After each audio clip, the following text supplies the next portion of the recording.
he's feeling on form today, and he can bring the firepower that his team needs. Okay, let's see which map we're going to be playing on, or which three we're going to be playing on in this best of 3 series as well. Then we'll go very quickly into the team cards and toss it over to our game. Our lobby is ready. We don't want to keep the players waiting for too long. There it is. Our first band comes in for Theme Park, and our first pick is Coastline for Empire against BDS. Oregon is BDS's pick, and Cafe Dostoyevsky is our decider. Now, let's bring up the team cards and discuss things very quickly in that way. We'll go with Empire's team card first. I want to look at things in that way, especially with you, Gio, as you're an expert on the team. How does all of this correlate with the map ban that we had today? I mean, the fact that they've chosen Coastline is an interesting one because it's one that we've seen Empire play quite a bit in the past, but in the more recent past, looking at EUL, they've not necessarily been so fortuitous on. So, I mean, everybody remembers the game that they played against G2. It's very infamous. They have been really good at this map in the past, and I'm really hoping that a lot of the improvements they've made do work out in their favor, and I suspect that that's why they've gone for it here, because Oregon's an interesting one between these two teams. Empire beat BDS 7-1 on it back in stage 2, but then BDS beat Empire 7-2 on it in stage 2. So that one's a bit more up in the air, but Coastline is definitely an interesting one.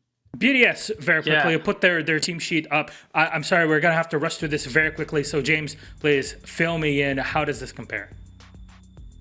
BDS, as you can see, they've got their stats in the round evolution very, very high. That means they're winning a lot of their games by a really, really significant round margin. We know them to be super dominant for that. If I look at the map veto, though, they're going to have to play Coastline, which is Empire's pick. I think that's where they're most likely to struggle. Oregon and Cafe have been reasonably good maps for them. It's a bit misleading seeing there that Cafe is their worst map. That's taking into account only the maps that they've played. Inarguably, Theme Park is their worst map, but they never play that. Villa has also been their other worst map. I think they can take it on Cafe. I think if we get to map 3, I'm still going to advantage BDS. So for Empire, it's really going to be a question of hopefully getting the 2-0 here, which I think is possible, just not likely. Okay, let's see how it all comes down on Coastline. We're going to go down to sunny Ibiza for game number 1. Let's toss it over to our casters, please. Hap, Fluke, enjoy. Well, thank you very much. I'll try my best, and I'm sure I will, as BDS and Empire, France versus Russia, the continual story that seems to be this major, yet it's threading itself and throwing itself towards the wire. Hey, what's up, Hap? Hey. Yeah, you also here? I totally didn't get that we were, having this big of a banger of a matchup right now, because we're continuing it. But I'm just wondering, are we going to have only French versus Russian matches to come through? I guess it depends. Yeah, if Empire knock down, it means the final.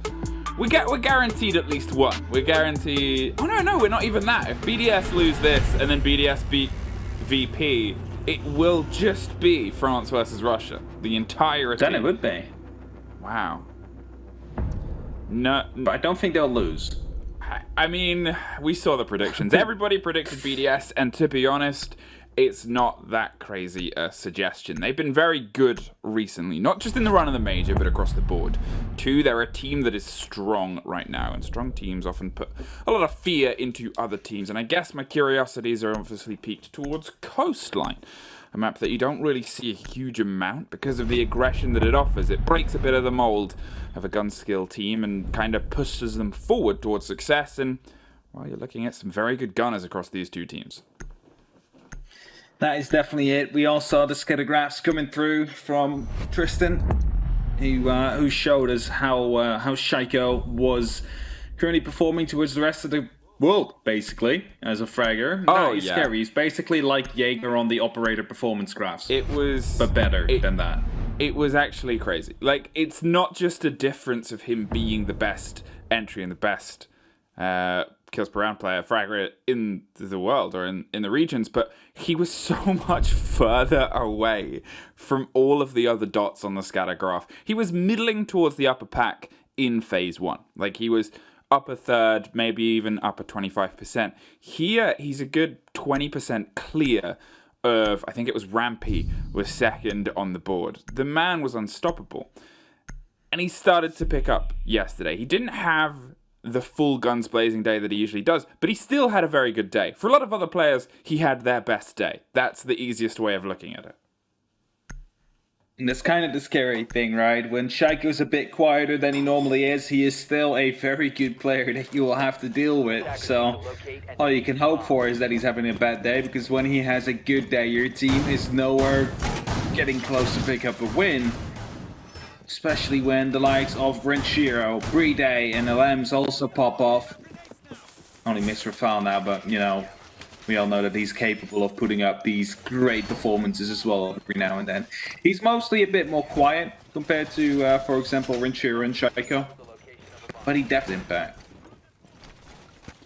Now, as we see ourselves set up here, BDS leading on their defense as they try and bring a firefight to Coast. As I said, Coast can be a dangerous play because it's a playhouse for gunners, a playhouse for people who are so adept at getting aggro on a map. Swinging onto positions becomes a little bit more of a finite skill of who can react quicker in what is a very fervent and furious play space. It offers a lot of a break from some of the hefty monotony of the brick and mortar of other sites and maps. But it's going to start with Joystick instantly going for a quick clear here across security, wasting no time in trying to put pressure onto the BDS defense. Trying to indeed get control right here, security and onward, whilst Always is ready in that blue bar. Might want to take some vertical control. Open up on the default spots. Of course, they have the skeleton key to back that up, and it's Joystick somehow deciding to go outside to rotate back. Might be to go to the roof or Aqua. Indeed it is. He's going to be trying to put down some horizontal pressure, whilst the buck of Always will stay below to put some vertical pressure. Now as they swing round, Shaiko's looking to try and balance back against the approach from the rooftop as Dan is the one opening it up. We hear the shots coming through, and unfortunate timing leads to them not quite catching the man. They're going to bait it again. See if they can play a little bit more of this Hibana pressure and try and get the quad wall open, as now they've got a much more intent look towards it. Shaiko is well aware that Empire is playing this game again, and it's not worth the risk. Instead, hold, wait, and see if you can lure them into your own firefight. Minute 30 on the clock now, and we can see Shepard start to approach from Aqua with the pinch coming from Luggage. Joystick has the angle towards the opening on the quad, not as big as they would have liked, but at the same time it's all you can really do in this situation as they start to stack up and in amongst the lovely view towards that Aqua, and Always underneath is keeping an eye on the fishes that might fall from above. Team B being prepared. The plant is going down. Still a 5v5 situation, and as I say that the first one goes down, Bride will be falling, but the C4 will make sure that the plant will be delayed, at least for now. Grenade will be pulled out. Rafale trying to contest the person that is on top, and as Joystick now goes down, the plant is being recontinued, but Shaiko swings around the corner slowly. We'll be able to shut down that plant, and we'll find ourselves in a 1v2 situation now, as Dan is the last man standing. He is on top of the balcony of Aquarium, and as he gets his drone in right now, Shaiko knows exactly where he will be coming from. An aggressive B comes in, but he will not be able to land the kill yet. However, luckily Renshiro was still there for BDS. We'll be able to fire those final few shots into Dan and put BDS 1-0 up on this board. Well, if this is going to be a taste of the game that's going to be throughout all of this game, I am very excited. There was so much aggression there from both teams. The trade for trade was battling all the way across each other.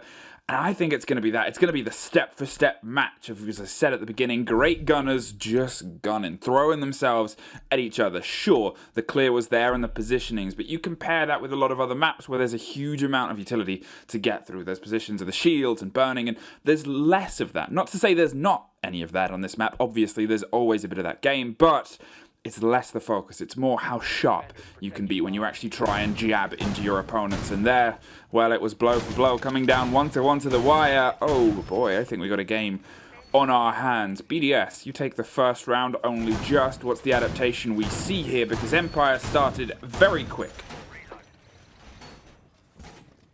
All right. 1-0. Kitchen is being played to get the service entrance. We see the mirror window coming out again, and often where Renshiro was currently reinforcing, it will be backed up by a mirror window, allowing you to basically look into the lobby and to deny anybody coming out of security. But it looks like he might be moving himself up to that top floor to try and hold off to that verticality that might be brought. because that is a big issue on this side. Often A and B will be approached from a lot of vertical angles to be deployed by the attackers, and with that, of course, a lot of the key positions are no longer playable for those defenders. Same method will be tried to use now to make sure that Empire is not going to be able to get that control they desperately want. Well, the pressure starts to pop towards the windows now as they look down beneath the possibility of destruction below. The angles are set up and steady, and that's the pace that's being applied by Empire here. They know exactly what ground that they want to take over, and they know exactly how fast they want to do it. The flashes already popping and burning all the potential of people over the windows and over the angles is, well, the worrying elevation here towards the elevation of the mirror. They have the jam, they have the ability, and they have the lockdown here. Let's see where we go. Cam coming out, just making quickly sure no one would be in VIP. They know that is clear now, but Rafal still on the 90 corner on Vase has the opportunity to be aggressive, to be impactful, as 4 of the X-Cars will go off, but I believe it can actually impact trick from below. Or shot from below, either one of the two. Medic says shot. Thought I heard an explosive, could have been an EMP, but fact being, X-Cars will not be going off. And with 90 seconds left right now, it is BDS that still has full side control, and also a very big piece of pressure onto that top floor, not allowing Empire to open up vertically. Well, now it's a bit of a waiting game as the pace starts to be applied. Oh no, no waiting for you. Rafal shut down by Always. Had the close angle there over the bed, and the pings are coming continually for the next. Wants to try and catch him by surprise. Pre-fires and gives a bit of the game away. You assume he knows he's being paid attention to. And Shaiko's going to adapt, overcome, and see if he can get somewhere else. In the meantime, Alems, well, he's been overcome, but at least Renshiro locks off one. But there's the instant pullback. Dan picking up every trade and being in positions for Empire to strike instantly back. Brede, first off the board last time, is one of the last 2 on the board for now, as he's the only one holding down onto the site as Shaiko slowly rotates his way back round, sees and realizes nobody is trying to push and collapse from the bar side, so has to reevaluate, reassess, and reposition without being caught by the ever-present eyes of Empire. Drone there will be catching that flank, however, will be forced to go back the normal way as flashbangs now will be tossed in. Brede is the last line of defense for a little bit as well. In the meantime, Shaiko is still trying to make his way back. C4 will be popped, and Shaiko now returns to the actual site. No kill coming in as of yet, and as he will fall, it's a down to come in on the other side. However, Brede, last man standing, drops the diffuser with 10 seconds left on the clock. A grenade will fall, but will only force him out of a position into a secondary one as he gets another shot down. We'll be able to get the kill on the man that was near the courtyard, and we're finding ourselves in a 1v1 situation now. The diffuser was dropped, and BDS somehow managed to win it, as they weren't able to get back on the plank quick enough. And that is a 2v5 situation that totally went the other way. Basically a 1v4 at some point as well, as Shaiko managed to, well, get a trade in there. And BDS able to close that one out due to poor time management of Empire. Unbelievable end to another unbelievable round. It's crazy how these are the first 2 rounds we've had start to build like this. I don't know why you're not screaming more, because I feel like we should be. It came down to a man swinging around, dropping the diffuser carrier and getting the body behind it. Then you pick up the swing on the rotation angle, something I'm sure, and I know Jess has been furious about that kind of play and positioning of them feeding themselves to the last man left before.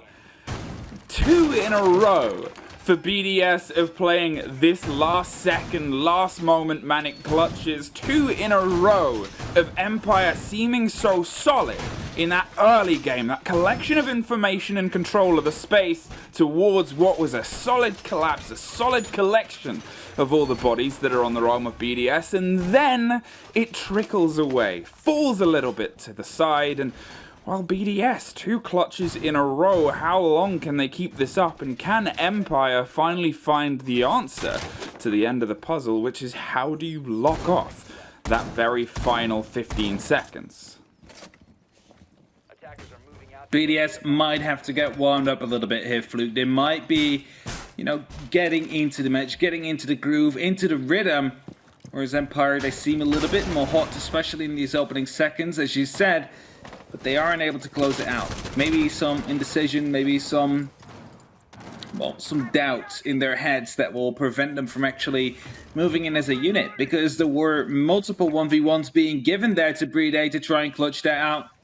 And as a grenade, of course, fell in, he was forced to go further back into the actual site, which basically made it impossible for that last member to try and push for a challenge. Pressure starts to come from the top. No, you go. You take. I was going to say, but now, indeed, next round comes about. And as you said, can they continue the streak, or will BDS finally warm up? Pressure comes from beneath. Now, as they start to pinch towards the default plant spot, split is popped open, as they find themselves a long angle and the ability to push Renshiro back towards a more uncomfortable position by the couch. They're playing around the solid pillar in the center, sure, but it's only a matter of time before they know the pressure's going to start coming from the second story, and that is the steady collapse that is working its way across the top of the danger donut. Drones still fervently paying attention to any and all angles. They know that there's a bit of a wide and wild game from the hands of BDS quite often, and they want to make sure that they don't fall victim to it. They haven't so far, and there's the start of their approach. Dan finds a lens. Your skill yet again coming down here for Empire. 80 seconds left, starting to open up into that kitchen, putting down some pressure onto BDS, but he's not seeming to be too worried about it. As always now, continues with the skeleton key, opening up even more so. An angle right there, as you see, into that kitchen wall. Shaiko now a bit more exposed, as the bar also is going to get opened up. He's just holding this long angle, waiting for someone to walk in from the pool entrance door. Doesn't seem to be happening yet, and as long as they have that door covered, there's no way a plant will be coming down. The grenades start to rain from the sky as they dig in and hope, as Renshiro's forced into an even more uncomfortable position. He knows the destruction above is what's pushed him out from this situation, but again, Empire, their pace here, their play towards getting the control of the plant spot has been exceptional so far. It's the response from BDS that keeps making them suffer, that keeps striking back. Renshiro takes a huge amount of damage as all the explosions rain on the entrance to the bar. Nobody has quite found their ticket to get in, but Dan has decided to find one more, 7-2, and he's looking like he wants to lock off even more. 5-2 is the body balance between these two teams right now. Shaiko and BDS yet again are the only ones standing, yet it's just BDS, and yet it's nobody left. They're flawless for Empire as they finally find the answer to how do you end a round. Finally able to get that round in here. That is what they have been working for in these last 3 rounds. As they finally managed to put one on the board. And they definitely seem to be awake on this first map of Coastline. Yes, it is their own map pick that gave BDS the site choice. And it's hard to break down a map as Coastline into a optimal split for your attack. Or an optimal split of the defense. I think a 3-3 is often a scoreline we would see. But a 4-2 also not too uncommon for either side. If it's a 4-2 for the defense, basically doesn't mean as much, especially as well if it's a 4-2 on the attack. Because this map is just so like 50-50 really, that it just really depends on what the team's preference is.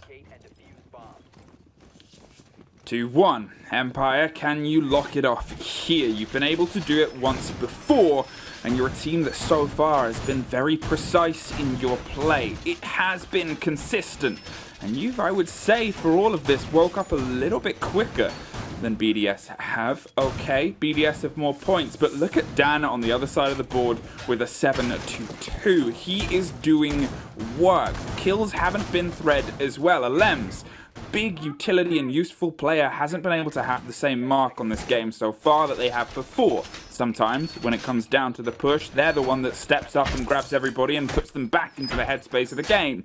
You worry, though, if he starts being shut out more and more, that big pillar of support might start to crumble. That is down to Empire to lock off here and get a little bit more presence and a little bit more, I'm going to say, possibility on the points on their scoreboard. Empire are looking way better in this first opening section of this game compared to BDS. BDS have been able to put up 2 clutches in a row. Yes, impressive, very. But it shouldn't be happening. That was poor time management from the Empire. And you saw in that last round, there was a big improvement coming in right there. They knew exactly what to do. They knew where to go for. And it worked out. It paid out. They managed to get the reward they were looking for. And the question now is, can they repeat that again? Are they going to be able to be more efficient with their time management? as that seems to be their biggest blame so far, as Shaiko picks up the first kill, then will fall. That is going to be your Thatcher gone. Will make it a bit harder to get rid of these Mew Gemmers or even temporarily disable those ADSs.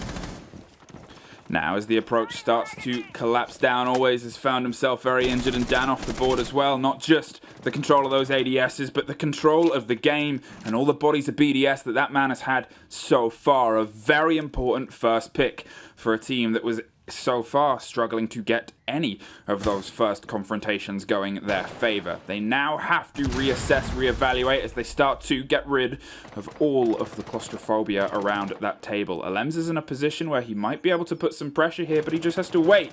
Scyther is in a bit of a tight spot as he watches over, and Shepard's there too. It just means if somebody swings on the opposite side of the danger donut, they might find themselves in a little bit of trouble from long. The steady creep comes. They're well aware that somebody is going to be playing this, and that gives more of a game away. Scyther doesn't have to get any closer. He just has to wait for them to come to him. Scyther quickly putting up the impact, trying to get an impact through. Will be able to get the first kill. It's Scyther responding onto Alems, who tried to go aggressive after the lifeline was being whipped out.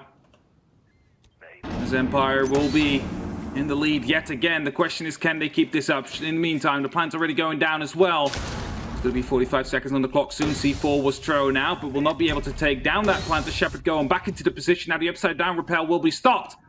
Shaiko waiting around the corner right there on Luggage, hoping to make an entrance, hoping to make another peak happen, but it's seeming to go all south right now. BDS are getting back into it in these last final 20 seconds. Are they going to be able to get this plant down? It's a beautiful wallbang to come through. The plant will be recontinued, but there is no cover yet.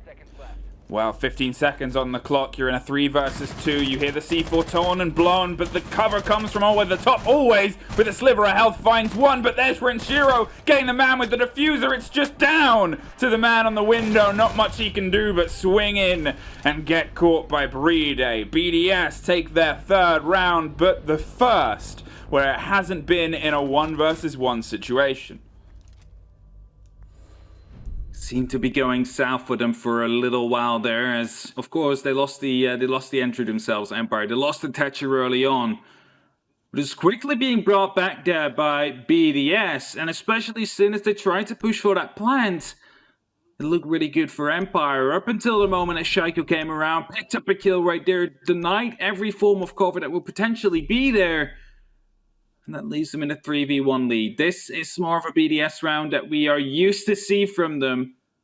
And Empire, yes, you started out strong in that mid game.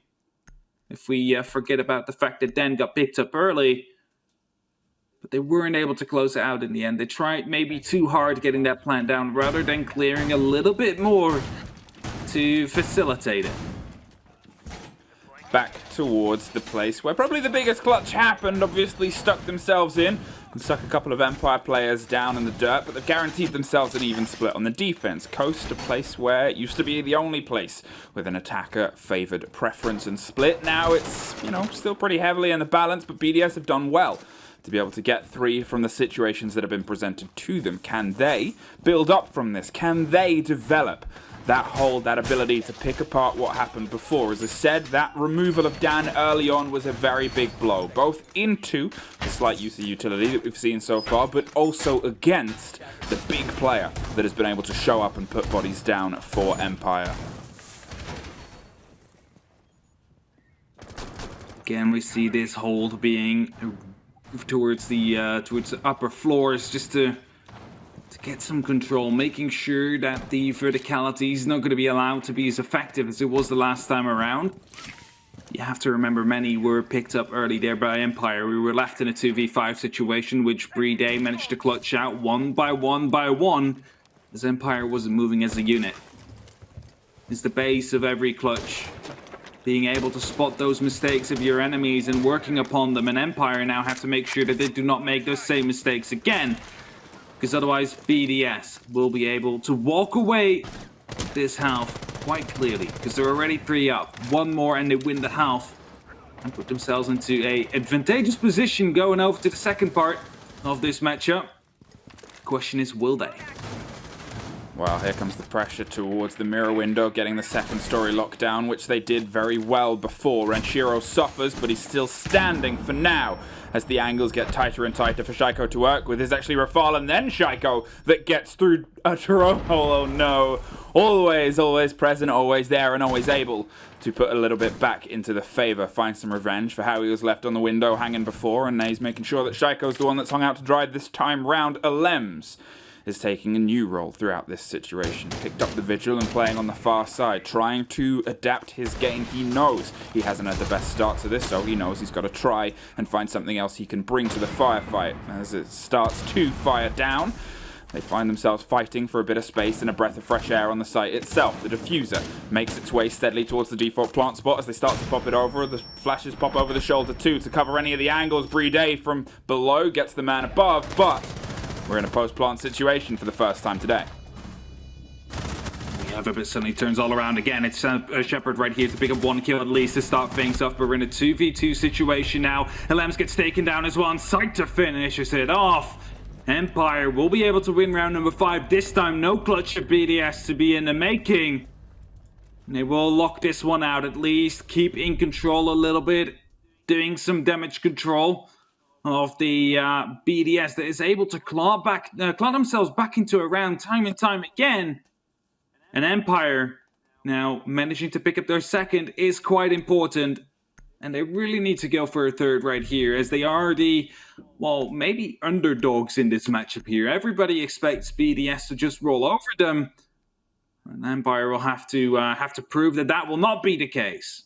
And to me, again, what I'm going to point towards Empire's best game being is that control of the space. They fell themselves back into being able to get control of the roamers, found themselves back and able to pick things together and pull them apart from what BDS want to do on their wide hold. They are so solid on their control of the space on this map so far, and I guess it makes me curious as to how that balance of intel, that balance of information, and that solid balance of guns might work towards their favor on their defense, where they're able to try and take control, be a little bit more of a lockdown force here on Coast. BDS, for me, they still need to put a little bit more into this game. We saw a good round from them, but it's a weird thing to say when the team's up, because we all know what they're capable of. We all know that they can push so much better and push so much further, and we also know that some of these rounds, they've been very close to the wire.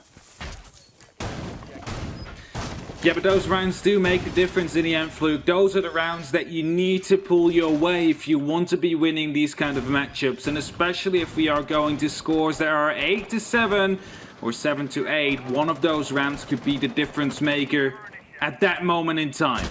So that is something to keep in mind. You need to make sure that you pull in those rounds and you give it your all in the entirety of the time, because it might just be that one round that you needed in the end.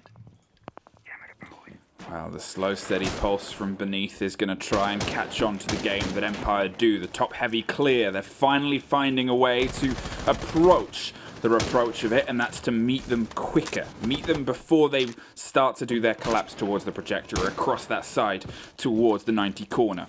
As you can see, they've steadily moved into Hall of Fame, and the intel's still coming from underneath. If they can try and catch this opener yet again, Renshiro is feeding and bleeding that intel to the guns above, but Empire, they haven't fallen for it just yet. He's stuck in the bathroom, stuck in the cubicle and waiting for the awkward movements to happen otherwise. Rafal, hit by what sounds like a bit of hard destruction, takes away a big chunk of his health. Xcara's going off. That's going to be giving away his position. He needs to be aware of that, as he is, of course, looking at it now. Will fall back towards the white stairs. Can no longer play in that 90 position. There is still an ADS there to make sure that if grenades or projectiles will be tossed through, they will be eaten. But they have to fall back a bit. And as always, now picks up the first kill. It's Alems to fall. It's the mirror to be gone. An operator that we have seen to be played literally almost every single round, and also with some impact every now and then. C4 is not really coming out huge yet. They're trying to cover with vertical angles rather than use it as plant denial. And as Shaiko now finds a response, it's a 4v4 with 1 minute left, and Empire is setting themselves up for a plant again.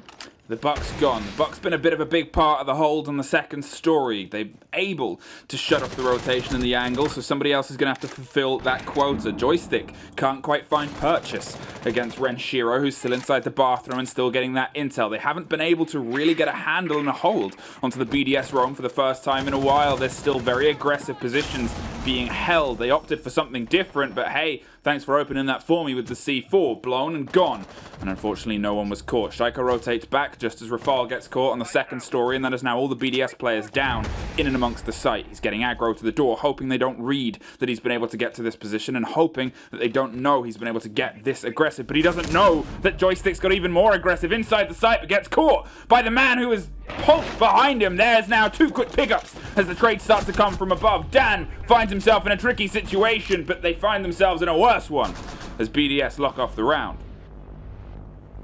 Shaiko had the worst timing there. Fluke was watching the door the entire time, and as soon as he decides, you know, they might be able to come from lobby, so he decides to watch that. You have Joystick just sneaking through, and he just wasn't able to pick up the kill onto the side, because if that one would have come through, it would have been a completely different round. It could have been falling into the hands of Empire there, as they would have been able to, well, basically deny a key position and a key player right there in the middle of the kitchen. But we find ourselves with that 4-2 split right now. BDS is in the lead. It's up to Empire now to pull up these defenses. Are they going to be able to outdo BDS? Are they going to be able to get 5 rounds? That is the question, because then they would win this map. I still think we're having these moments now where BDS are starting to be better than they were before. They started slow here. They got a little bit lucky in some moments, sure, but the control and the pacing was more in their hands. It wasn't just thrown to the hope of we are exceptional gunners. It was that combined with the prerequisite of we know where we need to gun from and why. Let's see if they can step up here onto their attack as well and keep the momentum moving. They only need a couple to at least guarantee themselves the OT, but we know BDS. We know full well that that's not what they want. Empire, how can you reconstruct an Empire? As I said, your game's been solid. It's just unfortunately been struck by the whims and the whimsy of a very strong French team. Attackers are heading out to defuse.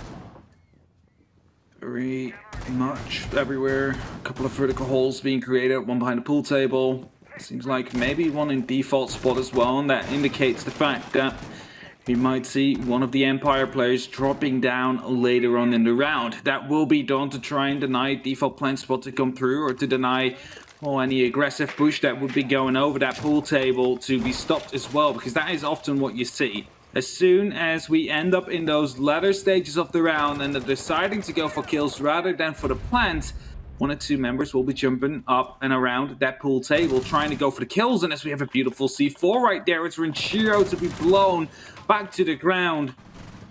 As that leaves again yet a entry frag here for Empire, one that they consistently seem to be able to get. Not able to fill out all the rest of the blanks and get the round as a result. Now as they start to pepper and pressure themselves in through the big double window, the frag grenade goes missing. Unfortunately, didn't quite catch who they wanted it to, so it just puts them in a slightly different situation now. They're angling towards the doors and angling towards the pressure they can as the drones start to make their way around and through. They're still filtering their intel back towards the guns on all the windows. It's a slow approach here, but it's able to at least find some purchase as Scyther goes down, and now they start to hit the concussions towards the back wall of the hookah hold. Back's coming through. Joystick will receive some pressure soon. Knows that Alems is right below on the door of the pool entrance. The Gemini replicator of the Yana will be giving away some information about the actual B bomb side as well. Stan will be taking quite a bit of damage from Shaiko that was repelled up onto that main window. And as Joystick now wants to fall back, tosses out a C4 in the process. It is still always in a position in office that he could go for a potential flank right here. Alems has no clue one is there, and it gives away his position right now by taking this fight onto the cool 5 stairs. They're always moving in from the back. Will be taking him down and increasing the advantage here for Empire. Well, now, can they try and find something else through this? Joystick is opening up the wall to make sure the wall of Empire is one that is insurmountable over that mirror window. It is their only real eyes and angle into the hold so far, but there's still no clear path through. You can see Iana's working underneath. They want to try and get all the information they can, but, well, no more comes from Shaiko as he's dropped from the swing of that mirror window. Hey, why not one more? But it's a team kill. Oh no, Rafal is the one that finds the back of the head of Brede in a bit of a panicked swing there. There's a man that runs out, and they're not even the one that gets the lockdown. Joystick says, no entry. This is my bar. You are not allowed in. Shutting them down, BDS. Lost one round of their lead. It's not over yet, however. There's still plenty of more to be played. And yes, this round didn't go your way, and Empire is closing in on you. But of course, it didn't take Empire... Well, I mean, Empire did win the first one in the first 3 rounds. They got really close in the first 3 in total. Yeah, it was... I was going to say, they didn't win their first round. No. They should have. And they should have won the second too. And then they finally managed to win the third. So there's room, there's time. You don't need to instantly blow up and take them by storm. That's it. It was one of the things that Dev said on the desk earlier is sometimes a scoreboard isn't true to how well teams have played. If you see a 7-1, you have assumptions. But sometimes you watch the game and you're like, how is this a 7-1? I think here, having a bit of an even split right now is probably fair towards Empire. I think that they've been able to have a couple of rounds which very much could have gone their way, but at the same time, the BDS rounds, 2 of them were very solid BDS rounds. That's why I wanted to see how things would work on the split, because Empire have had, I would say, more of the control. If you're looking at the stats, if you're looking at the pop-up Premier League stats at the end of this, and you look at possession and ball possession, Empire probably... I'd say 65, 70% possession, I think. I don't know if you watch football. I do watch football every now and then. But that's okay, so believe it or not, right? Yeah. But that's probably the one thing I do in my life where I'm not busy with stats. Wow. I would ask who you'd support, but that'd probably just start a flame war. What? I would ask who you support, but that would probably just start a flame war, as any football conversation does. I mean, I'm just supporting a Dutch team, you know, Okay. I love the Dutch team. I support Newcastle United, unfortunately. What are they doing? Oh, we never do great. But hey, that's football, and this is Coastline, and here is an aquarium approach. They're going with Iana yet again. Obviously, the great use of 4 frag grenades across the board is going to be a big boon with all the soft destruction too, but the living drone of Rafal might offer something. Unfortunately, the only thing that gets off is Shaiko, cut in half by Scyther as he swings a claw across the clawed face and long desk here. It's a fight across the boards. But 90 seems still under the control. Alems is able to at least get Joystick back. The mute's gone, and the slow creep here might get struck by Dan. There it is. There they go. Rafal is gone. 4v3 BDS still in a disadvantage right here, but they do have some vertical holes to play with, and they still have drones as well. And now they know someone will be in penthouse. Brede trying to get a better point of view on where he actually is, but he knows he's right behind the mirror window now. There's nothing he can do about it, except for trying to get a set of X-Carls over, and then you need to deal with the mute jammer. So probably just going to be ignoring that whole side as a result. As Alems is trying to sneak himself around into that 90 area. Will be taking down the cam on his way in. That allows them to move a little bit more stealthy than they did before. All eyes on 90 right now as they try and get a very big bit of real estate solidly under their control. Alems is very low health though, can't put too much pressure forward, but hey, that's a way of getting somebody. The cook grenade goes over the top. It said the grenades are very important on this map, and it's good to be proven right sometimes. Mirror suffers and taken out with the lock off by Brede. They can now approach as Scyther hops down underneath with Dan offering a little bit more support at the tail and the cover. Shepard is the only man left on site, but it's a big angle hold they have right now. If BDS try to approach from either the center courtyard or the hatch, they will be watched and they will theoretically be caught, so it's still not the easiest approach right now, and that's what they're setting up for. That's what they're hoping to punish, is a little bit of an inattentive drop down towards potential positions on getting control of the site. Empire are hoping BDS think that they're all home, or in actual fact, they're playing just a little bit over the road. And there it goes. Scyther finds one. Alem's caught, heading down. Cool vibes. No more vibes as he was checked out of the building. Now it's Brede. Wants to hop in through the kitchen window with only 10 seconds. He's got to make sure he does it fast because Renshiro is on the second story and still can't quite find the purchase. Covers the angle. Knows they're free, but the Banshee screams. And there's the scream of some bullets headed towards the angle. But it's Scyther who locks it off. The moment he jumped in right there, he saw that Banshee icon in the bottom of your screens in the Age Day, and well, you instantly saw the panic coming down as well. Something you probably wasn't really ready for, and he knew, okay, my position is known now, there's nowhere I can go for a plant. We need to go for these gunfights. And of course, his cover wasn't there either, with the members still being above. It doesn't allow you to contest the person that is playing near the cool vibe stairs, able to sidestep in any second now, or to cover from the side from the bathroom, where we also saw one of the gunfights taking care. Now we have a 4-on-4 situation. We're all equalized again, and it's a sprint to the end right now. Or we go to overtime. Either is still possible. As we are, of course, in only the first map here on this best of 3. Empire definitely showing up bigger than some might have expected. 4-4 BDS, you've still got work to do, and currently Empire are giving you the runaround now as they set themselves up for their tertiary hold and their tertiary site. I'm curious to see how much of this turns into a utility burn game. We didn't see a huge amount of that before from BDS. They didn't dig themselves in with a shield on the default plant spot as you see a lot of teams do. They didn't double down with the ADSs and a body inside, usually a mute or a smoke, someone with a very good shotgun and a very good ability to buy some time. It's a dangerous position to play, sure, but it's a play space that can opt and steal a huge amount of team and time away. Thatcher's on the board, which doesn't make it an intently easy hold, but at the same time, a lot of teams still try and run it. They still try and put the pressure onto that tight, close corner. To the 9th round. Bit of a spawn peek attempt right there will be failed as the Lems will be spotting outside to the right now. Wasn't able to put down any damage, but he's definitely going to be spotted out, so they know where he will be coming from. Question is, are they going to be trying to challenge him? Are they trying to hunt him down as we go? Or are they not going to be able to get the impact they want? And the sites are going to be allowed to live in that office, because it definitely seems like it, as the BDS members have rotated all the way around. Now then, Shaiko wants to apply the pressure. Hasn't really been able to have the impact and effect he can usually have on this attack set so far. The 2 rounds we've seen, he's been quickly dispatched and removed before he can start to apply the pressure. In fact, you look across the board and it's weirdly balanced for a team like BDS, who often have 1 or 2 fraggers show up big so far. Unfortunately, it's been more of a bit of a muted story, and that's kind of impacting the steady nature of the aggression that Coastline can offer here. Alem suffers a bit of damage as Shaiko and Alem's work steadily across the 2 opposite sides of this second story. They're looking for the angles and the doors, and they want to set themselves up with a pocket of space here, but so far no catches, no ideas, and no impressions on where the bodies of Empire are deciding to hold themselves in. Let's do a little bit of remodeling. Crack open the floor, crack open the angles, and crack open the possibility of a sneaky plant into blue.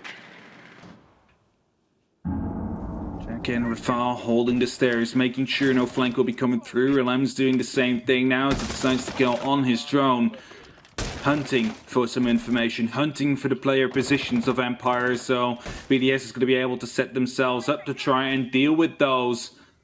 As Brede is still present with that diffuser, I believe, on VIP balcony. I'm not quite sure if that is actually correct. Yeah, he still is. Because in the meantime, Joystick going quite low, just managed to pick up a kill onto Shaiko. BDS not able to find a response yet. 2 entry deaths in a row for Shaiko, and as I said, things aren't looking so good for the man that always usually looks so great. Now it's a bit of a tricky situation. BDS have 40 seconds, and they have to start trying to capitalize onto the site. There's the plant position being burnt out as Joystick. He's low health. He cannot take a prolonged firefight there, and he can't take even a sliver of damage from an explosive, so he's not going to risk it. As Zafir starts to apply the pressure towards the site, they know it's open. Now they're going to open it more. 20 seconds on the board, and finally they're getting this default hold open. Oh no, they can't quite get it. Apparently there was a jammer in the way. Now that they've popped that, they might be able to actually pop the wall open, but with now only 10 seconds on the board, they've got to do it sharpish. The Banshee gets cut down and the canister pops off. The smoke has locked it off. As I said, the play will be utility, but it's turning into a firefight on the staircase. Joystick has the swing round of potential, but it's cut off from the door. Dan gets a double, and there it is, out of time! perfectly stalled out into these final moments, able to get the kill down onto the Planta Brede, who tried to make sure that the time would be prolonged by 45 seconds, but that time in the attacker's favor. And that leaves us with an Empire that is now currently in that lead, in the leading position, and is only 2 rounds away from a map win, as BDS have been unable to win a round yet in these past 3. They really need to change things up now. They really need to make sure that they are staying in that fight, because otherwise Empire will be running away with that first map out of this best of 3. Hookah, we head our way back to this turn into a bit of a lockdown from the mirror on the staircase. It started okay for BDS, but okay isn't the game that Empire want to put forward right now. They are stoic. They are locked in. And as I said before, their attacks were solid. Technically, they were getting things held onto. They were keeping the possession of the ball, and this is them keeping the possession across the board. BDS haven't had any success so far on their attacks. Their game of throwing things to the wire hasn't really paid off as of yet. They haven't quite found the hole in the wall that Empire has set themselves up, and the big omnipotent Russian presence seems to be something that is currently overshadowing a little bit of the sharpness and pace they usually like to enjoy on what can be a very good map for attacks. BDS storming the building, being aware of course of potential run outs and jump outs as they have been demonstrated in the past. Quick entry right here into the Sunrise Bar, instantly going up on that pre-placed drone. We'll be spotting out one player. That could have been very detrimental if the drone wouldn't have come in earlier. The Lems could have been picked up quite early, quite easily by Joystick. Now fell back onto the Cool Vibe stairs. We'll be hiding inside of those, waiting for the perfect moment to pop out and pick up one of these BDS players who seem to be hungry to pick up a round. But just like Empire in the previous half, they haven't been able to quite find it yet as they keep on being outsmarted in the very end. Now then, as Cool Vibes is locked in and locked off, Alems wants to try and apply some pressure from underneath. Cast your minds back, and this is when things started to fall a little bit wrong as BDS went for their approach. The hold that was still in place here was the hold that locked off the rest of the round. They know they've got to try and blow those bodies out of there sooner rather than later, and unfortunately that frag grenade's going to bounce off the inside of the window, but the C4's going to do the same thing. The window takes 2 bits of explosives out of both teams, and well, I guess they're the ones that are currently winning this confrontation. Shaiko set himself up on the double window. There's nobody to instantly put the pressure back in, but it's only a swing away from there to be chaos here from Shepard, and he knows it's a very, very long animation when you press go, so he's not going to risk it and take it as of yet. It may look free, but that is never the game that Empire play. BDS still 5 members alive. It is a refreshing sight to see that still 10 members are on the board all across. Shaiko gets himself ready for a flank watch into luggage. It looks like Brede is wanting to go for that plant, but they're not quite certain yet. They do not have the full information, and as I say that, LMs will be able to pick up the first kill. So to Joystick, Shaiko now going aggressive as well as he looks to be jumping on top of the billiards table as a plant should be coming in soon. At least they're setting up for it, and as Shaiko sneaks himself all the way deeply inside of the actual billiards room, he finds out that it's actually clear behind the bar, puts a bit of damage down onto Shepard all the way up in 90, and 45 seconds will be on the clock. Shepard, however, will be taking care of Shaiko, but the plant has been made, and that means the time is now in the attackers' their favor. Second plant to be made, and 8 players still on the board, but there's a quick cut down, and most of them, and all of them, why not BDS? They finally find something on their attack, and they find it with aplomb. They knew what they needed to lock down, and they worked out what the hold that Empire put forward. They paid very vast attention to that one factor, that one integral part that was their previous pull apart when they pushed here. They know that this is the first map, their map, the map that they have to dictate and put it on the board if they want to put a little bit of fear heading into the second, because Empire are a team that grow, and if you put yourself onto that third map, sometimes things don't really go your way against a team like Empire who have such longevity. So it might not be your map, but you got to treat it like your map. Every map is yours if you're akin for the taking, and that was taken very, very well. Kitchen service, we head back to 5-5, still all to play for, and only a couple of rounds separate the conclusion. Lee is going to be seeing 12 rounds. The only thing that is still up for grabs, meaning is actually going to be, will either of these two teams win with a 7 on the board, or are we going to overtime to play another potential of 3 rounds where, well, probably Empire will choose to start on the defense, considering they didn't have the initial side choice, which would then be resulting into an advantage for them that they hopefully can take advantage of. Oh, no, Lesto, our admin, just interfered and said BDS starts on the defense. So that's at least going to be something for BDS to work with. Now, as we see ourselves careening towards the potential conclusion, as I said before, let's see if they can lock it off. The pressure and presence starts to come through instantly towards the staircase. BDS and Shaiko, a story which is told for a lot, and again, it's something I've said before, but he hasn't found, I believe, a single kill on his attacks as of yet, if not just one on the very first one. They found some success. Can he use the confidence to build himself into this game and take himself to the levels we all know he's capable of? A very early C4 is gone off the board. Always tried to catch somebody with a bit of a cheeky play, but unfortunately no one was on the hatch, so nobody gets it, nobody gets through, and everybody gets to keep playing. Again, all 10 members alive in a very crucial round. Joystick just delayed there on LMs who repelled into billiards. Could have been picked up. Right now, we'll be spotting out that player that actually was going for that aggressive damage, trying to go for a pre-fire as well through the flooring. He's not going to be able to land the shots right there. Damage done. Not able to retaliate for the damage that was done on himself. So right now, we find ourselves in the 11th round. Time is still ticking down. BDS still need to at least get 1 round if they want to be pushing towards that overtime mark. Because otherwise, Empire, they will definitely be running away with it if they get the chance. Rafal starts to put the pressure down towards the mirror windows that often fell quite quickly in the hands of BDS. A slight different adaptation here as they play themselves onto the right-hand side, but with the pressure coming underneath, well, Shepard was a little bit too late opening up the angle to try and pepper those ex-Kairos off. Just thought they could buy some time there and keep always in the same position. Swings a pre-fire towards an LMs who was, well, not caught by it, but it buys them the presence and mind of being able to get out of there. A minute passes, or a minute's left even as the minute marker passes, and we find ourselves passing over the top of the site now as they start to dig the way down and open up all the angles they can. 50 seconds.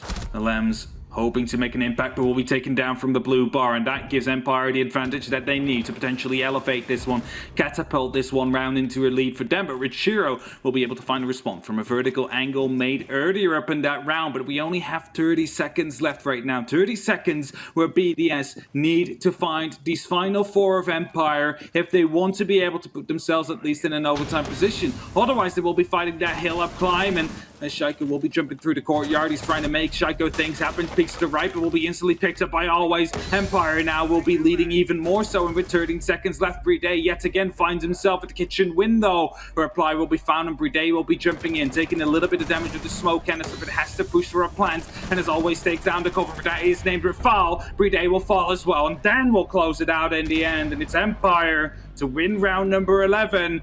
And that means they are only 1 away from potentially getting that first map under their name, which puts them 1 step closer to that grand final, which also has a map advantage in that best of 5. First team to go a lot of the distance here, and first team to still only have a little bit of distance left, but also BDS. That does not mean you are far away. 1 other good round can thread yourself to the OT, and then, well, at least you buy yourself a breath and buy yourself the ability to heads down and push yourself in. This game is turning into a bit of a story of those Hatcher players there. Obviously, Ranshiro was carrying the mantle just before, bringing up the solidity with Dan, who had such a big performance before. But at this point, it looks like he's going to opt to bring some frag grenades as well, put the damage in a slightly different way and see if they can apply some of this pressure towards Empire. The fears seem to be Claymores right now as they prep themselves for the potential of jump outs and run outs, pulling away from the 4 frag grenades they had before the use of the Iana, and instead locking those jump outs, locking that movement, and locking where Empire can go silently. Potentially that's where they feel they're suffering the most, is the loose play, the aggression Empire like to offer. Either way, let's see if it actually leads to fruition.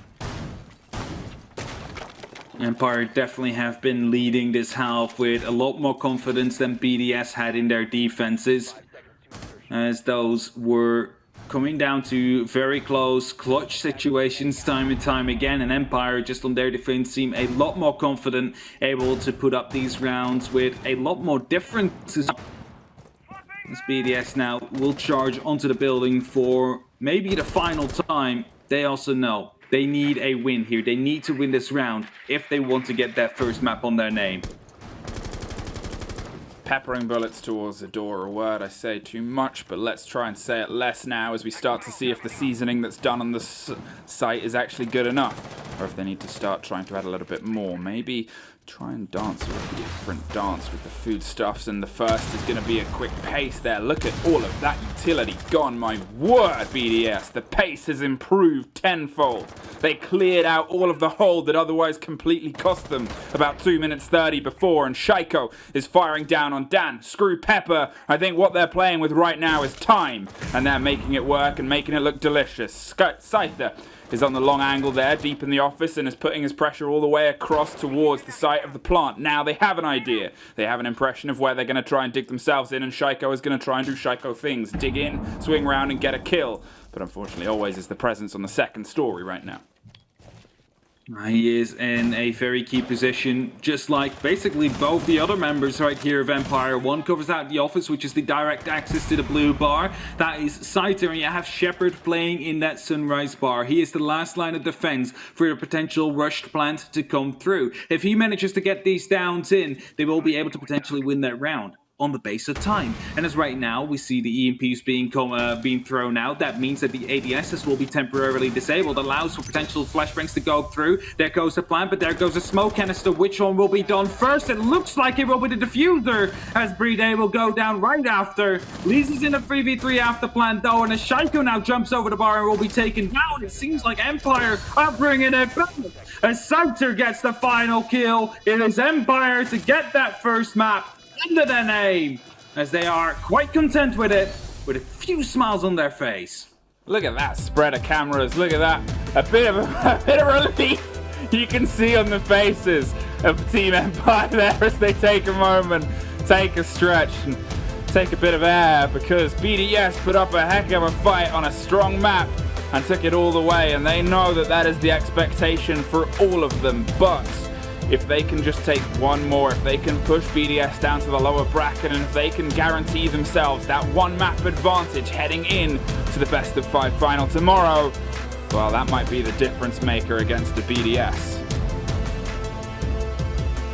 That might be the difference maker indeed, and we all know how much that Grand Values it's worth. It's worth an entire map up until that point, but it is not over yet. We still have potentially 2 more maps to be played, but they have the opportunity to take out BDS with a 2-0. But let's just quickly toss it over to the ad break, and afterwards our analysts will break this match down for you.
Time. Welcome back, ladies and gentlemen, to the Analyst Desk. Gio and James on in for what do we expect it to be a killer of a match. And I gotta say, we're already starting off on the right foot, at least towards that prediction between BDS and Empire. Now, one thing I want to highlight is that map 1 was coastline, and it's unusual, at least for me, to see the defense performing as well as they did in this game. And I want to throw it to both of you to talk about this dynamic just off the bat. Yeah, I mean, I think if you are a BDS fan, you were probably feeling super confident at the end of that first half because of how strong their defense looked. They were really good at doing what they were trying to do. That's defending, by the way. You can see all the information about the match right here on your screen. But they were great at really attacking things that Empire know are strengths of theirs. A really prominent example that I would like to bring up, it was especially pertinent in round 6, is BDS were very good at getting rid of Empire's drones. We all know how good Empire are with drones and how much they like to rely on pre-placed drones. Soon as those were gone, BDS can take a round super easy on the defense. And by the time you get to that halfway mark and you're thinking this is an attacker-sided map and BDS have made Empire wane, if you're an Empire fan, probably starting to feel a bit concerned. Yeah, I don't know. I'm in two minds about this because, of course, yeah, Empire won a map, kind of unexpected, but BDS, we saw them yesterday lose the first map and come back, and we've seen that it's kind of a trend with BDS in these series. They did the reverse sweep against G2 last major, of course. And Coastline isn't a map that we would expect BDS necessarily to take looking at previous history. This is the match summary once again. The thing that really highlighted to me is, yeah, as you said, very defensive sided. Now, I want to put that down to two things.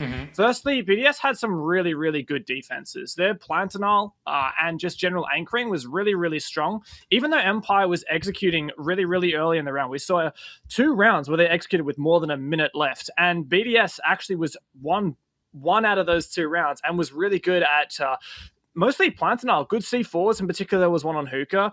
But that said, Empire were definitely the better team on attack, and BDS only finding 1 attack round was the real struggle to me. Now, I've got a replay of that very final round.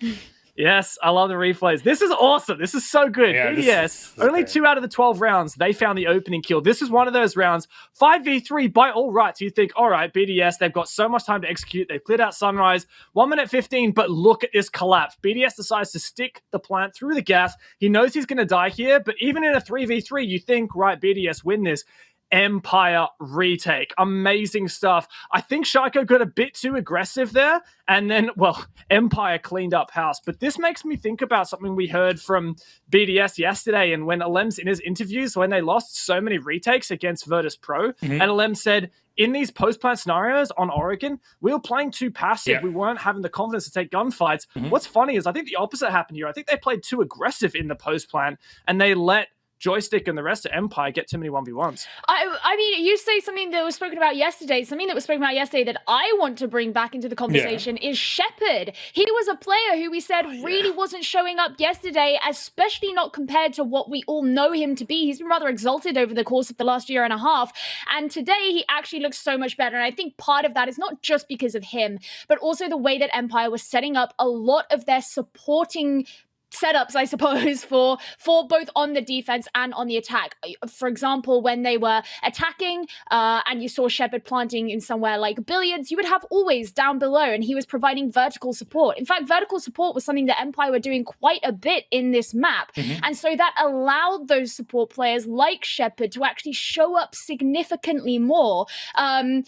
Than what we saw yesterday, where he was, I mean, he went 0-9 on what was it, Clubhouse? He had a really hard time. Yeah, it was, as I mentioned it yesterday, taking a page out of Prano's playbook. But we're speaking of Oregon, that is map number 2. We're going to talk about it now, as our lobby's pretty much ready, so we're going to have a quick chat about it. Going into Oregon, what are the expectations for both these teams, especially with how close Coastline was and how still defender-sided it was, James? I feel like BDS are probably on for the reverse sweep here. I know it's a bit early to call, right? It's the same story with BDS all the time. They lose map 1 and then come back.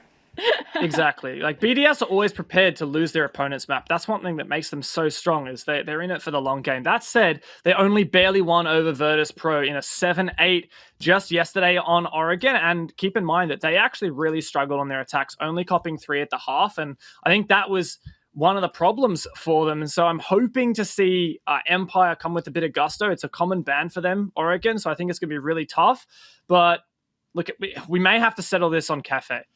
I mean, I'm assuming the Empire have chosen to start on defense. And even when you look at the last time these two teams played against each other on Oregon, BDS took more defensive rounds than attacking rounds. That's only natural to assume, but Empire only had the opportunity to play 2 attacking rounds and 0 defending rounds. So it doesn't necessarily set the stage for what we should expect. And from that, I want to say that Empire will probably do quite well on defense, and this could be close. All right, Gio James, thank you so much for all of that. Though, our second map, will it be a 2-0 and go the way of Empire for Russian team in the grand final, or will BDS be able to clinch it and take us to map 3? Who knows? It's up to our casters to guide us through it. Oregon, Fluke Cap, enjoy. That is the question. Are we going to see a map number 3, or will we see Empire beat most of the expectations and make it a 2-0 here today on the likes of Oregon? A very balanced map that we are going to. And let's see whether they have the key to the defenses that BDS normally pull up on this side.